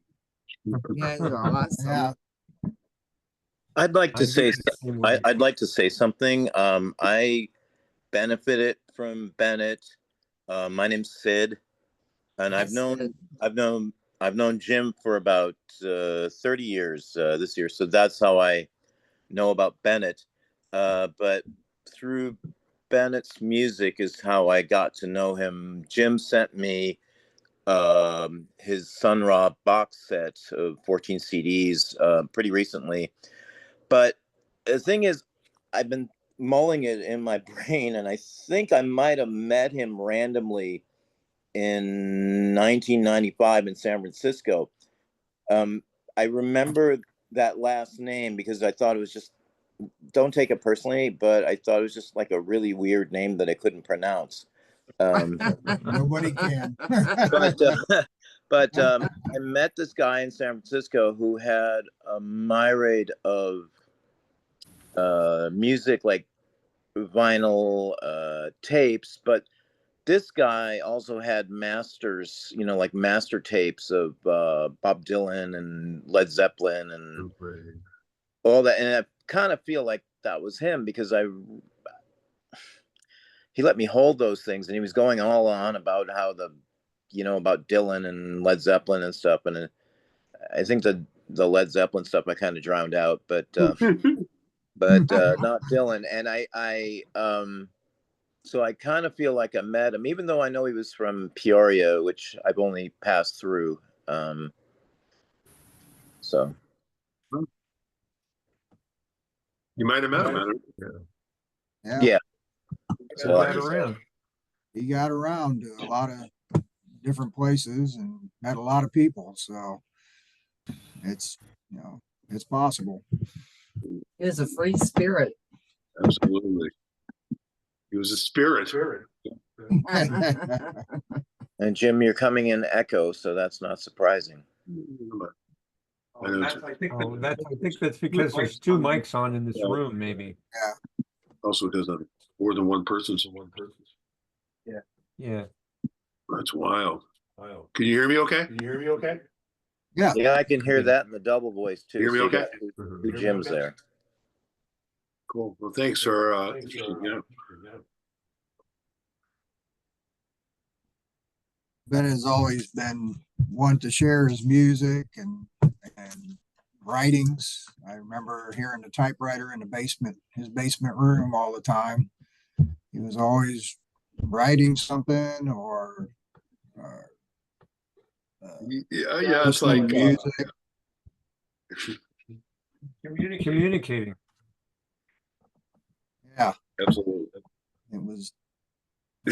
He taught me a lot about music. I mean, I was just a little kid, but he was in high school and he played music for me all the time, especially the Beatles, Right. Dylan, Stones, like that. Say, this is good. This is not so good. And always telling us kids stories, neighborhood kids in our backyard in the patio, which was right outside his basement room. And kids in the neighborhood would show up and he would tell us stories, great storyteller. You were just riveted whenever he was speaking and telling and doing these things. Master A storyteller. movie watcher from way back early on too. I'm sorry, John, I didn't hear that. I said he was a movie watcher from very early on in his life, so he gained a lot of culture that way. Yeah, he told me what movies to watch, and we'd watch them, some of them together. And like I told James, he one time when I was a little kid, he had his driver's license. I think he was just out of high school. He took me to see the original King Kong on a big screen in Peoria. That's awesome. One of the greatest things I remember about him. Yeah, it's funny. I'm really excited about what Sue was saying about this documentary that's going to come out. I can't wait to Me see too. that. Yeah. When I was in my early days of being involved with Kill Radio, I used to like to pick Bennett's brain about the origins of Kill Radio. And, he, told me, would tell me stories about KBLT. And then finally one night he showed up and he just gave me Sue's book, which is also titled 40 Watts from Nowhere. He goes, here, you got to read this.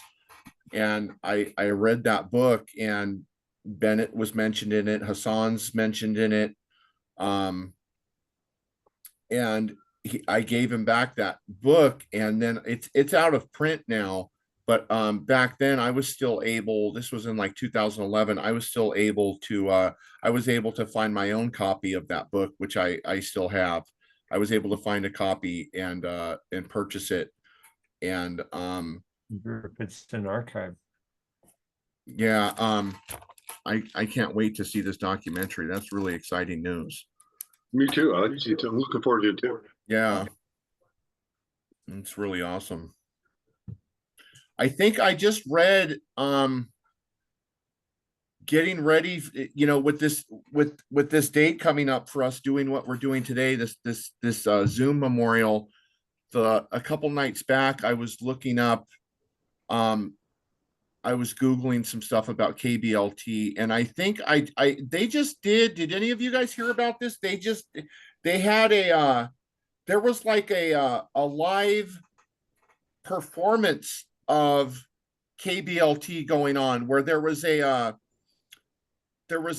apartment somewhere that they set up like Sue's old apartment, and they were recreating the KBLT experience. And you could purchase tickets and go to this apartment, and it was kind of like a play, the way that you would buy tickets and go to this event, but it was to relive the KBLT experience. This was something that was going on last year here in LA. I don't know if anybody heard about that, but it was something very popular. It was very popular, I guess, from what I read. Okay. Another web presence that Bennett mentioned frequently was WFMU. And actually that is where Space Brother now uploads to still.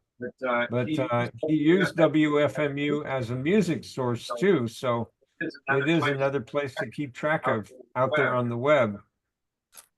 I found Space Brothers March show there. He's now doing kind of a Dr. Demento format of just really off the wall music and themes. So he's no longer doing UFO news like he was doing at Kill Radio, where he had the highest rated show of all time on Kill Radio. Radio Misterioso. That was the show name. Yeah. Oh, okay. Cool.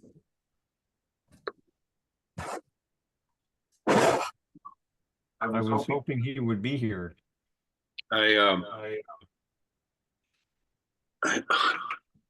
This is it's funny, and I knew Bennett's politics, and I want to avoid most of that at this moment. Not to say that we shouldn't talk about it. I'm not against talking about it, just a way, but I do want to read something that I think sort of would nail it. It's also a Stanley Kunis film, and it's very short, and I did find it, and it kind of puts it in really quick perspective. If you don't mind, it's real short. It's called The System. That pack of scoundrels tumbling through the gate emerges as the order of the state. Tumbling through the gate emerges as the order of that whole thing. Yeah. Pretty simple. Pretty simple. Makes perfect sense. Pretty Yeah. true. It seems going on.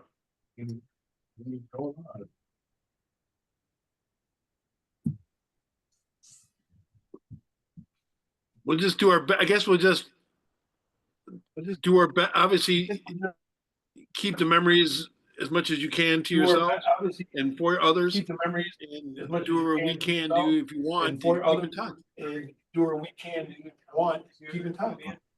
That was the other advantage I thought of setting up this Zoom meeting, was the fact that I could find these new friends out there. You know, people that we can continue to keep in touch with. Yeah.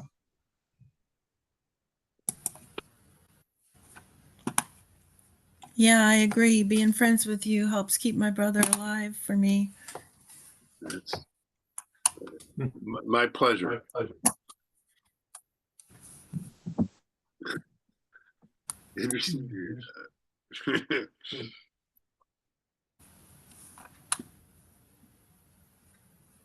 It's just, it's great that he touched so many people's lives, you know, throughout his life.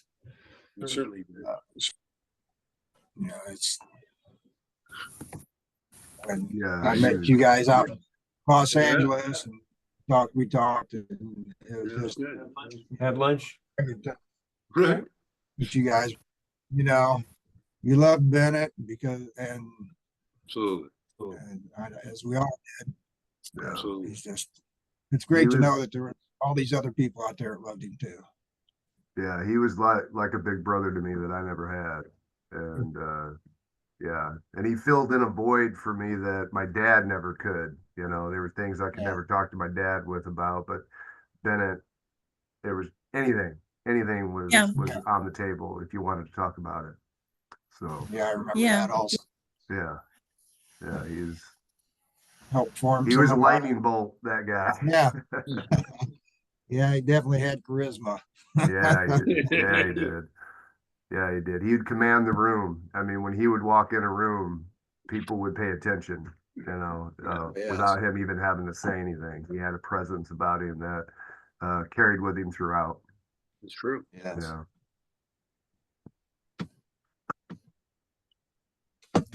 His good friend Steve Strait isn't on here. I'm kind of surprised Steve didn't join us, but Steve's in Peoria and he lived with Bennett for a while in New York, and he had a lot of good things to say about Bennett, and he shared those things in the obituary, so you can read about Steve Strait's story and his pictures that he shared in the obituary.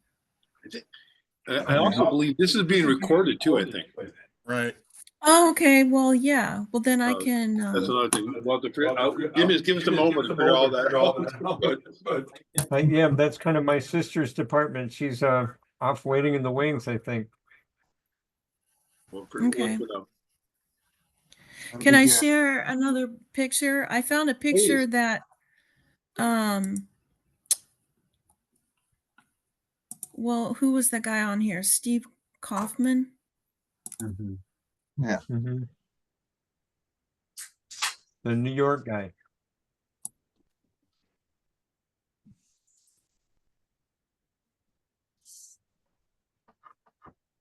Oh, Well, there's the 70s there for you. about to say, yeah. Short shorts and That's cool. where'd all that hair go? I have no idea. Yeah.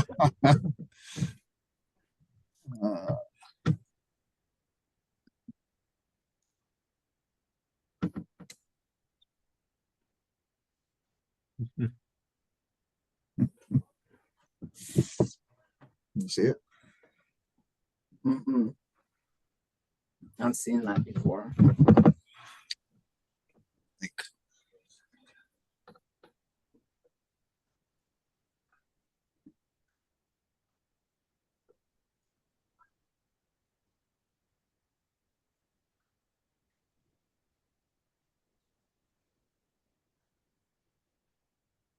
Wow. That's wild. You see him.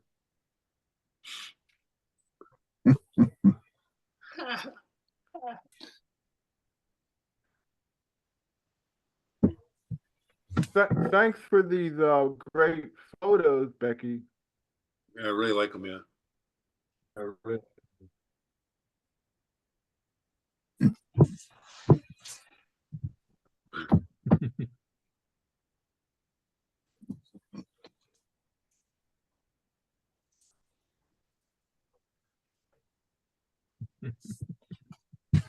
Nice family sound. Yeah, that Bennett? Bennett?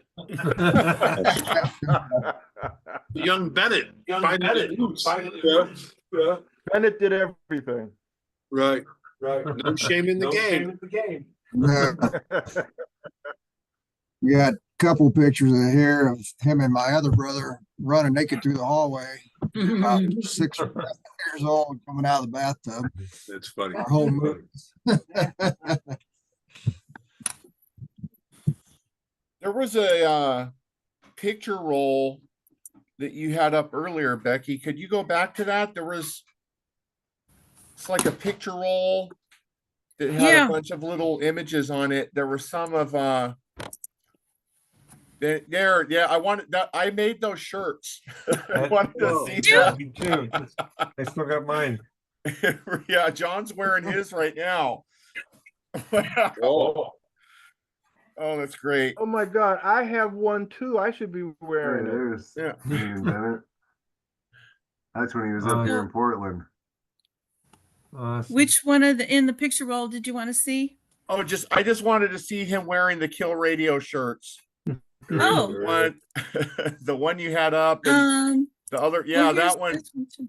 Wow. Okay. That's when he was up here visiting in Portland right on. when right my on. daughter was born. Yeah, Who's the other guy? that's me, Cool. Who said me? Jason. Oh, Jason. Cool. Okay. Yeah, he enjoyed his time up there. He told me he wanted to move up there at one We point. were talking about it. Yeah, we were That's one of the researching last that. times I talked to him. He was talking about that. Yeah, we were Yeah. talking about getting him up here, Yeah, it's but the weather's too shitty for him. Yeah. That was the deciding factor. he said he didn't miss snow, so Yeah, exactly. well, I don't miss it either, but it's still here. This is when he turned yellow. He sent me a Right. picture. He said, I turned yellow. Hmm. Google thought he was my kin doll. The facial recognition thought Bennett was a kin doll. Wow. He'd love that. Yeah, I never got to tell him about that. Jason, it would have been great if we could have got that story that Bennett wrote and he was going to narrate it. Oh, the intro to that chill room of his. Right. I mean, there's nothing in the world like listening to Bennett's voice on something that he actually wrote. It would probably amaze us all. Yeah. Yeah, absolutely. That was a good one. I trying to think where I put that link. I know I sent it out. I know I sent it out to everybody. Blade Runner. I like these photographs. Are great.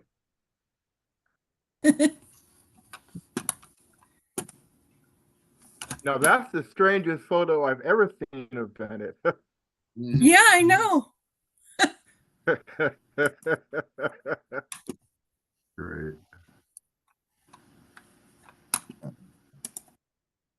There he is, my big brother in the red shirt. Cool. Oh, Wow. That's Bennett in the red shirt. Yeah. Yeah, I remember Wow. him babysitting me when I was about that little. He could babysit me, and still to this day, sometimes once in a while he would slip and call me baby. And I kind of like that. You know, I miss that. He used to for my brother Kevin all the time. Kevin wouldn't, when he was very young, barely spoke. The mom would tell me, yeah, Bennett would come up and tell me what Kevin needed all the he needs a drink of water or needs to do this and she goes, Yeah, why I'm the isn't he little telling me? Well, he doesn't want to tell you. I'm the little girl on mom's lap, if you couldn't tell. I'm the little girl with the pigtails, and he's in the red shirt. Amazing. And Jeff is here in the plaid. That's Jeff. Wow. Good looking Blow out your family. one. Beautiful family. Who is the other boy next to Jeff? Kevin. Right. Kevin was a year younger than Bennett. Okay. And he's up in Milwaukee. Who's that to the right, kind of Oh, down that's on our cousin. the, The girl okay. hiding over there. Yes, is yeah, our the cousin. girl kind of hiding, I think right? That's we were over there at Uncle Bud's house, and that's Uncle Bud's daughter. Okay. my mom's brother's daughter. So Bennett Yeah. was the person who had to babysit all you guys when your parents weren't around, or when your parents had went out to an event. Bennett Yeah. was the one that he was the babysitter.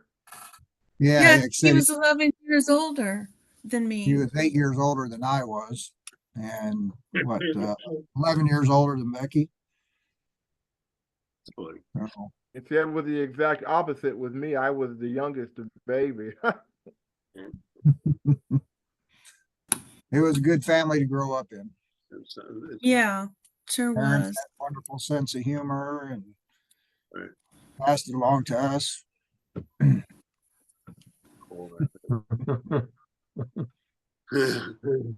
He did have hair at one time. Right, right. That's great. That's great. Yeah, Bennett had a lot of dark hair. You can see how big Bennett is compared to me. I'm so tiny. Yeah, I remember him babysitting me. And he'd always play albums down in the basement. He loved to play albums, Right. records. Read My different- favorite show is when he does Patsy Cline. He's got Okay. a show. Yeah, it's a good Patsy one. Cline show, and in that show he mentions about how we had a Patsy Cline album at home, and we'd put that album on and play it, and I don't know, he talks about her voice. That's my favorite show of his. Right on. Right on.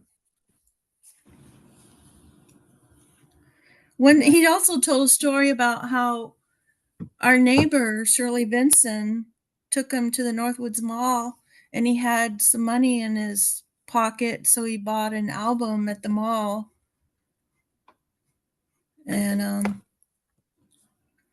I don't know, did he kiss a girl at the mall or something? Jeff, did you ever hear that story? I don't recall that, but it could have happened. Well, it was I'm at the assuming mall. he did. Yeah, some girl at the mall wanted to kiss him. It I'm was sure the he weirdest didn't thing, but it's kind of weird that Shirley Vinson took him to the mall one time. It was that kind of neighbor who lived on a cul-de-sac, and Some crazy malls. Crazy malls. it was all Yeah. people. My dad and grandfather had built all the houses on the street, so we all knew each other, all those kids, all the parents. So it was like you say, a community raising kids there. Everybody raised everybody's kids there. Okay. And is this Barbie? Who's that? Is Yeah, that it looks Barbie? like Barb. Yeah, it would be Dad's sister's daughter. Oh, okay. So they were that- cousins. She was just a little bit older than Bennett. You know, She passed away when she was 21. Oh wow. Oh, dear. Cancer. yeah, he told me about her. That's right. Yeah. There's Bennett and me in 2005. Oh, cool. Oh, nice. Bennett somehow got a car and drove all the way from California to Illinois. And He That's came him. through Texas too. He came to see us It in was Texas. maybe when he got on 2005. disability. Okay. Yeah. That's cool. I forget the story of how he got a car. Oh, he got the car from a friend of ours. We were doing a film in the I'm getting old and forgetting names, but the director of the film gave Bennett that car. Hmm. Yeah. Yeah, Okay. yeah. And then Remember he got it He- fixed up enough to travel with it. Mhm. He had a little money at that time. He did not like this photo because he was so overweight. He didn't want this photo. So, That's a good photo, I think. Oh, Good yeah. photo. Yeah. yeah, I think now he would think he looked healthy, you know, Hmm. but chubby is healthy. Mhm. compared to- I remember him showing up one time. I forget where he was living, but he got a part-time job giving hearing aid tests at different factories. So he would drive around in this cube van with the hearing booths in the back. I remember him showing up at mom and dad's house driving this truck, which I thought was funny because Bennett was not mechanically inclined at all. And he All right. always had problems with cars. And I just, All it was right. funny to see him driving this big truck around. Kind of frightened me a bit. Yeah. Yeah. Yeah. Wow. That's cool. Very good. Very good. That's certainly him. You know, Bennett told me a story about your dad that when he was 14 or 15, he had put a book on hold, and it was Naked Lunch by William Burroughs. And your dad actually took him to pick that book up, not realizing what the content was of He that just saw the novel. And but Bennett always spoke fondly of your folks in the sense that they were always very supportive of his interests. And he wanted a book of poetry, they'd take him to go get it. You know, if he wanted Oh, some yeah. music, they were always very supportive of that. And he felt like that contributed to him being able to feel like he could do what the things that he wanted to do and leave the nest, I guess, you know, Yeah. in that He was, sense. parents always supported all of us, what we wanted to do. We couldn't, we were all adopted and we couldn't pick better parents. Pretty Yeah, awesome. for sure. Fantastic. Fantastic. So lucky. He pretty much said that too. I'll be back. Yep. I'll be.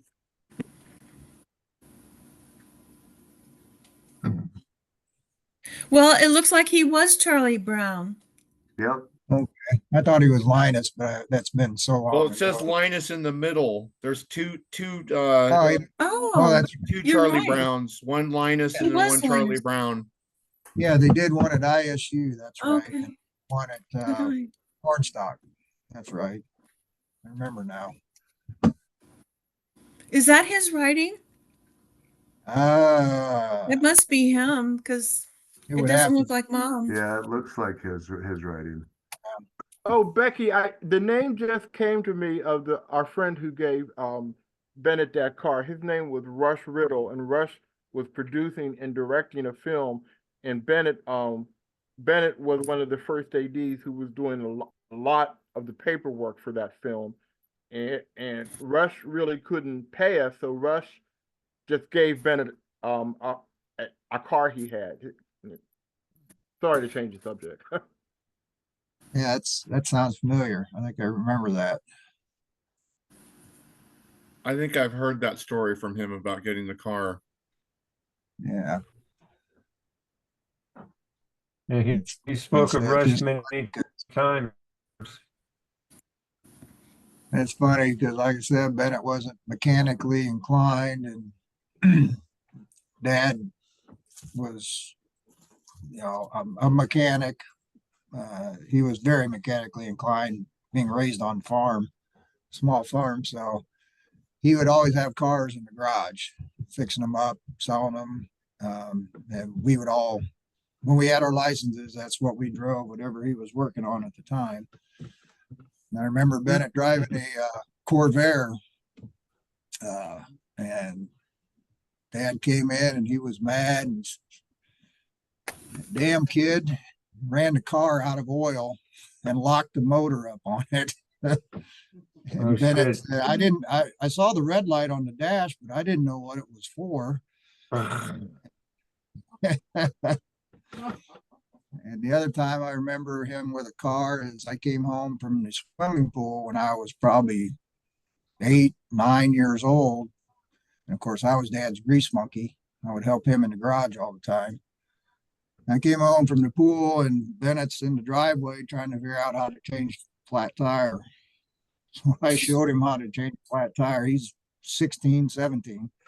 And I was 8 or 9, showing him how to change a flat tire.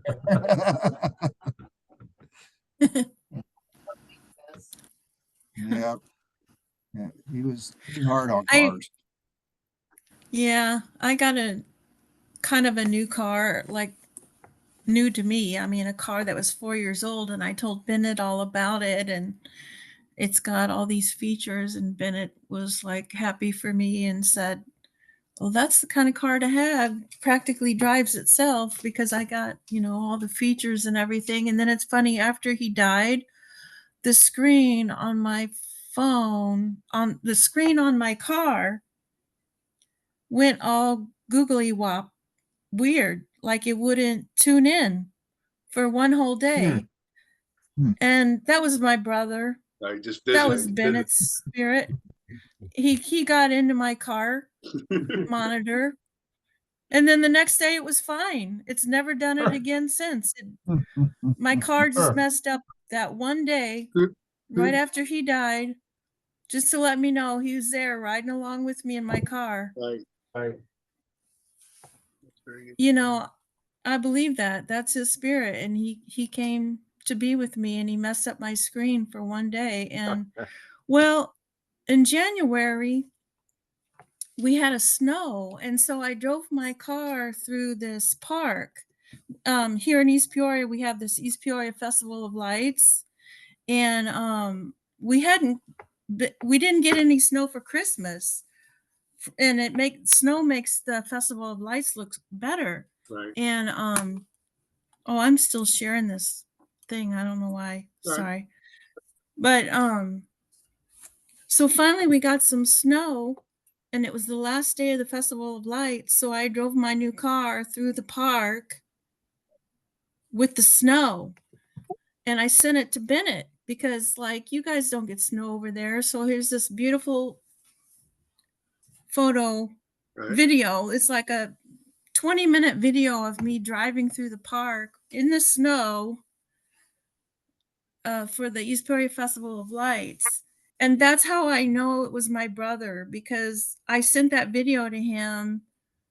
That's awesome. And so he was familiar with the view from my phone in my car. Does that make sense? Yeah. Sure. Yeah.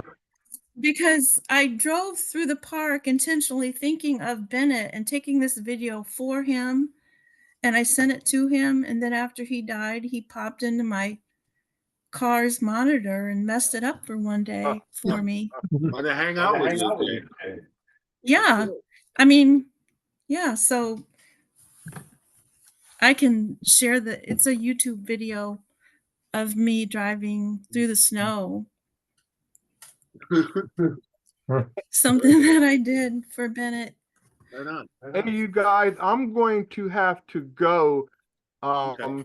Well, because I've been having problems with my internet for the past 2 weeks. It's been going up and down, and wow, it's interesting. Thanks for being here, Hassan. Well, it's interesting, Becky. I think Bennett kept it. I didn't expect the Wi-Fi to go this long, and so I guess that was Bennett who did it for us. As you can see, it went down. But yeah, I know. It went down twice, so it'll probably go down another time. So anyway, thank you, Bennett, for letting me meet all these beautiful people. Thank you again, John. And it was great hanging out with all you guys. Good seeing you, son. Good to see you, Take son. care. Stay Love in you guys. touch. Bye-bye. Nice meeting you. Okay.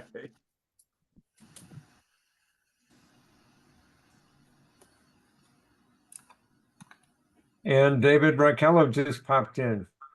Haven't seen you in a long time. Yes, thank you. Good to see everybody here. Good to see you Thanks. too. We were a larger crowd earlier. I understand. Would you like to share a memory of Bennett, David? I have a memory of Bennett, and I don't know if it's a real memory or if I just made it up in my head, but I believe that I first met Bennett when he worked at a record store, and he, not Licorice Pizza. What's it called? Where's that shirt? Okay, I forgot it. But the point is that he was such a nice salesperson, and he knew so much about music, and that really impressed me. And then later, years later, through the help of Hassan, who just left, we all started meeting at Eric Garcetti's his office. You know, and so we built up this thing called Kill Radio, and everybody was working together and you know, trying to defeat corporate radio. It was amazing, and we made it last as long as we could. But he was just always a kind and wonderful man who always was helpful.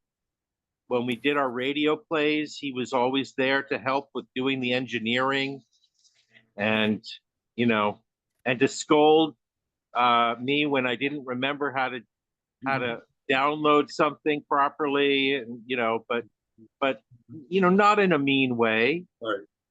You know, because that wasn't his personality. But his show was an amazing show that people all the way from Brazil, you know, all sorts of folks were listening.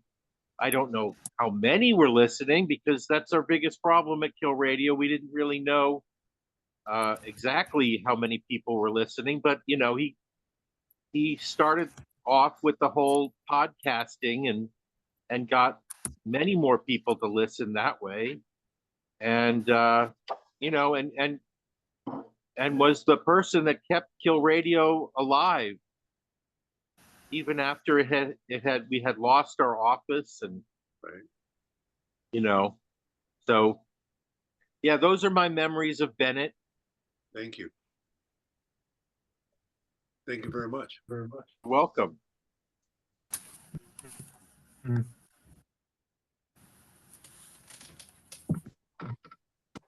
Well,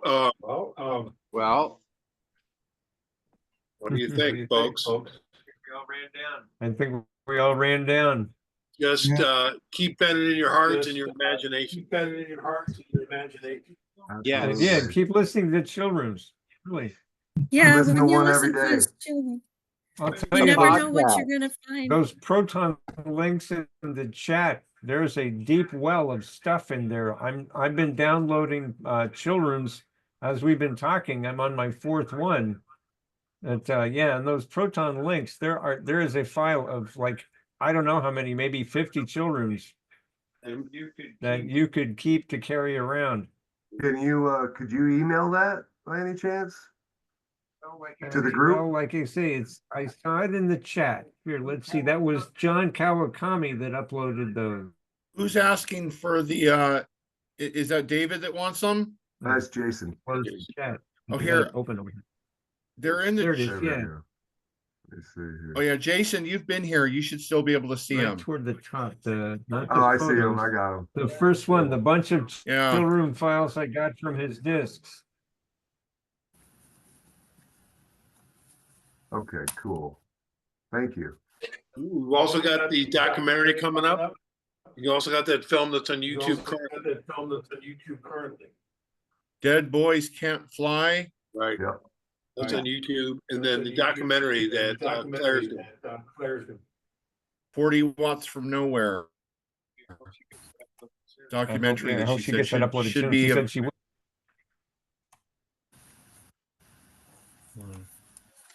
So John, when are we going to all meet up on your roof? Yes. Well, the best time is the 4th of July. That is Yes. the time when I will always be up on my roof because I have never seen so many fireworks in my life as 360 degrees through the whole city. Hmm. So You know- that is really the day to be here. You know that your building that you live in, that is Olympic housing. It's maybe back in the day, I don't know. Yes. This No, building is, that was built for the Olympics in, I believe it was 1936. Oh, okay. 1929, I think, is when the building was originally built as a hotel. Okay, but it's listed in an Olympic, tourist guide map.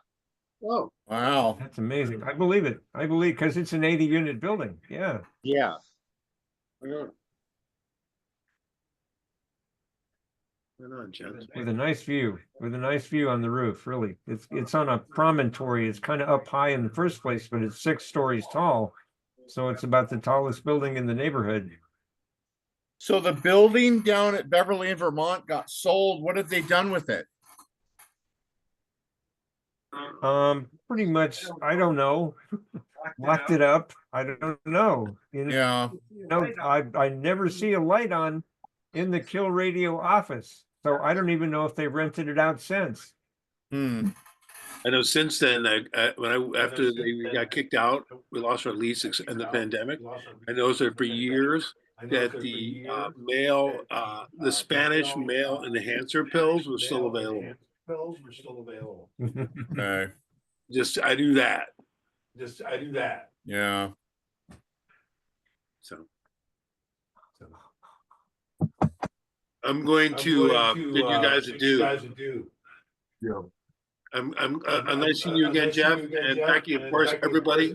Thank you. Good Thanks for seeing the photographs and everybody. sharing the memories. We'd like to thank you guys too. Like I said, thanks for all you did when, I Bennett have was sick. a regular weekly Zoom with my sister and two sisters and brother between 5 and 6. Yes. So I have another whole Zoom coming. So I'm going to bid you guys good night and thanks again. And hopefully we'll stay in touch. All right. Yeah, stay in touch. Take care of Thank you so yourselves. much. Thank you, And James. everybody's email. Thank All right. you. Bye-bye. Thank Hey. you. All take care. Yeah. Yeah, it was good meeting everybody. Everybody take care. I've got a 7-year-old that I need to go entertain. So Okay. y'all have a good one. Thank All right, it was you. nice meeting all you Well, guys. I'm so glad that, I'm so glad my sister was able to contribute her company account to be able to set all this up. So Yeah. Yeah. Yeah, thank you and to it has her. totally been a pleasure. It's totally, I'm so glad that we did. I'm so Well, glad let's that we do were this able to more set this up. often. Let's have a Bennett reunion every month, Yeah. Yeah,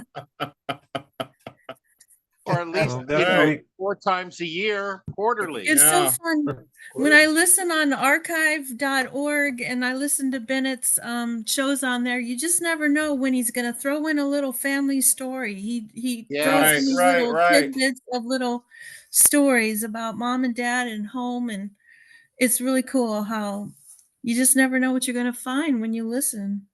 And his wonderful cat. Yeah. Yeah. Yeah. I once babysat that cat for a couple of weeks while Bennett was out visiting his family. Okay, that must have been. That's awesome. Yeah, he loved his cat. That lasted a long Oh time. yeah, he was a cat guy. All right, well, like I said, thanks for all this. It's been great. And Sure. so hopefully Well, welcome. let's all keep in touch, even though there's no more Kill Radio list. Right. Yeah, Still keep living in on. touch. We need to keep the idea of Kill Radio alive because Yes. of where this country's going without Kill Radio. Yes. Yeah. Absolutely. You know what? I'll keep sending out my podcasts anyway, because I got all your Yes, emails. please, John. Yeah. Yeah, you Yeah. got. Yeah, thanks for your emails, John. Well, these are great fun to make, and I get to build them at home like Lego, so I can patch them together a little at a time. And There I'm you go. really going for the Yes. most recent music. So it's more guaranteed that you won't have heard anything of it before. You know, that's what I'm shooting for. But in these political times, there's a lot of new music coming out as well. Appreciate you doing that. Yeah. We don't, Yeah. we're here in the middle of the country. We don't get a lot of that here. Well, you know, and the other thing about the children's is they are kind of timeless. You know, they really are worth a listen anytime. That, you know, I'm so glad that they're there too. I really am. Yes. So are we, very much. Okay, well, let's I guess we should call it then, you guys. All right. Okay.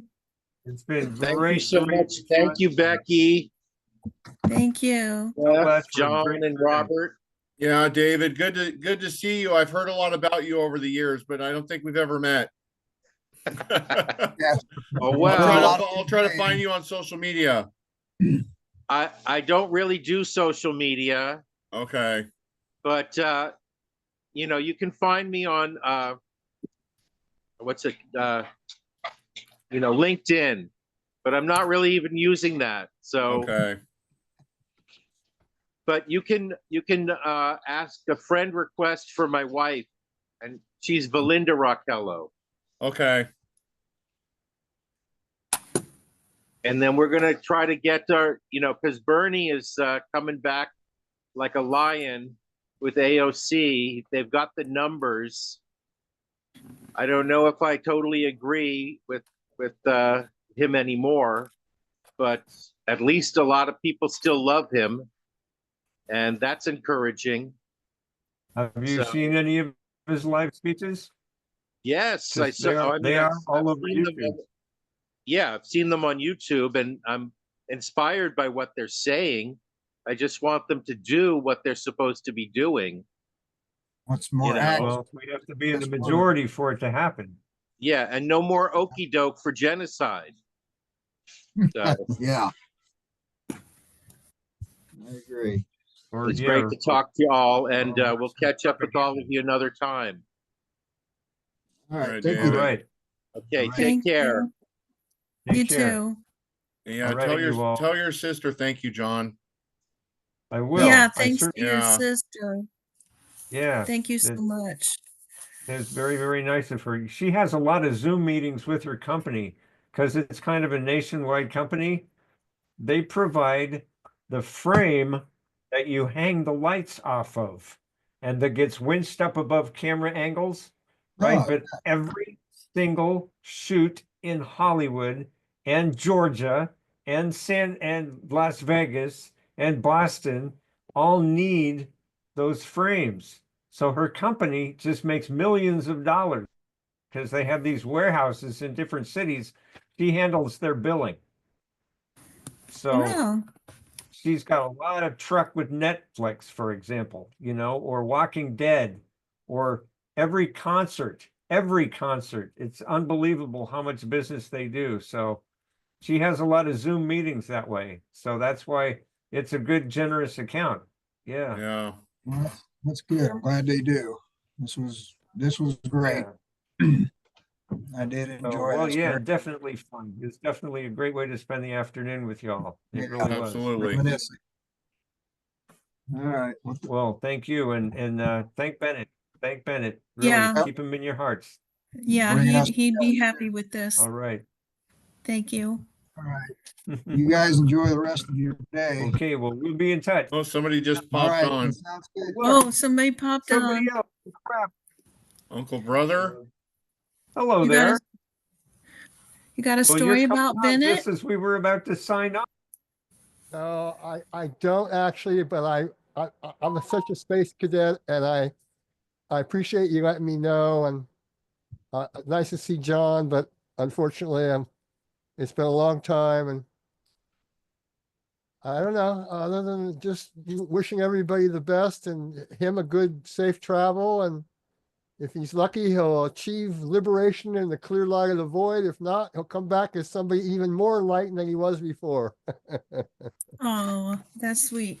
Good thought. I like that. Yeah. Indeed. Thanks for including me. Were you Sorry, a listener?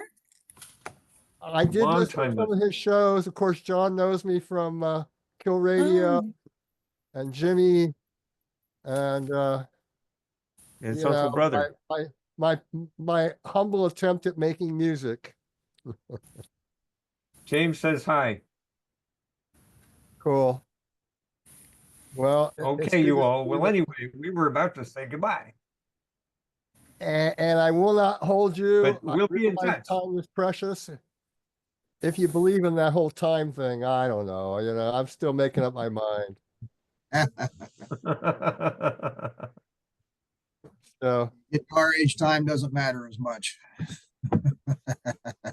yeah, well, Funny I've been under the weather, which is not really typical for me, but I got 2 straight lines on my little test.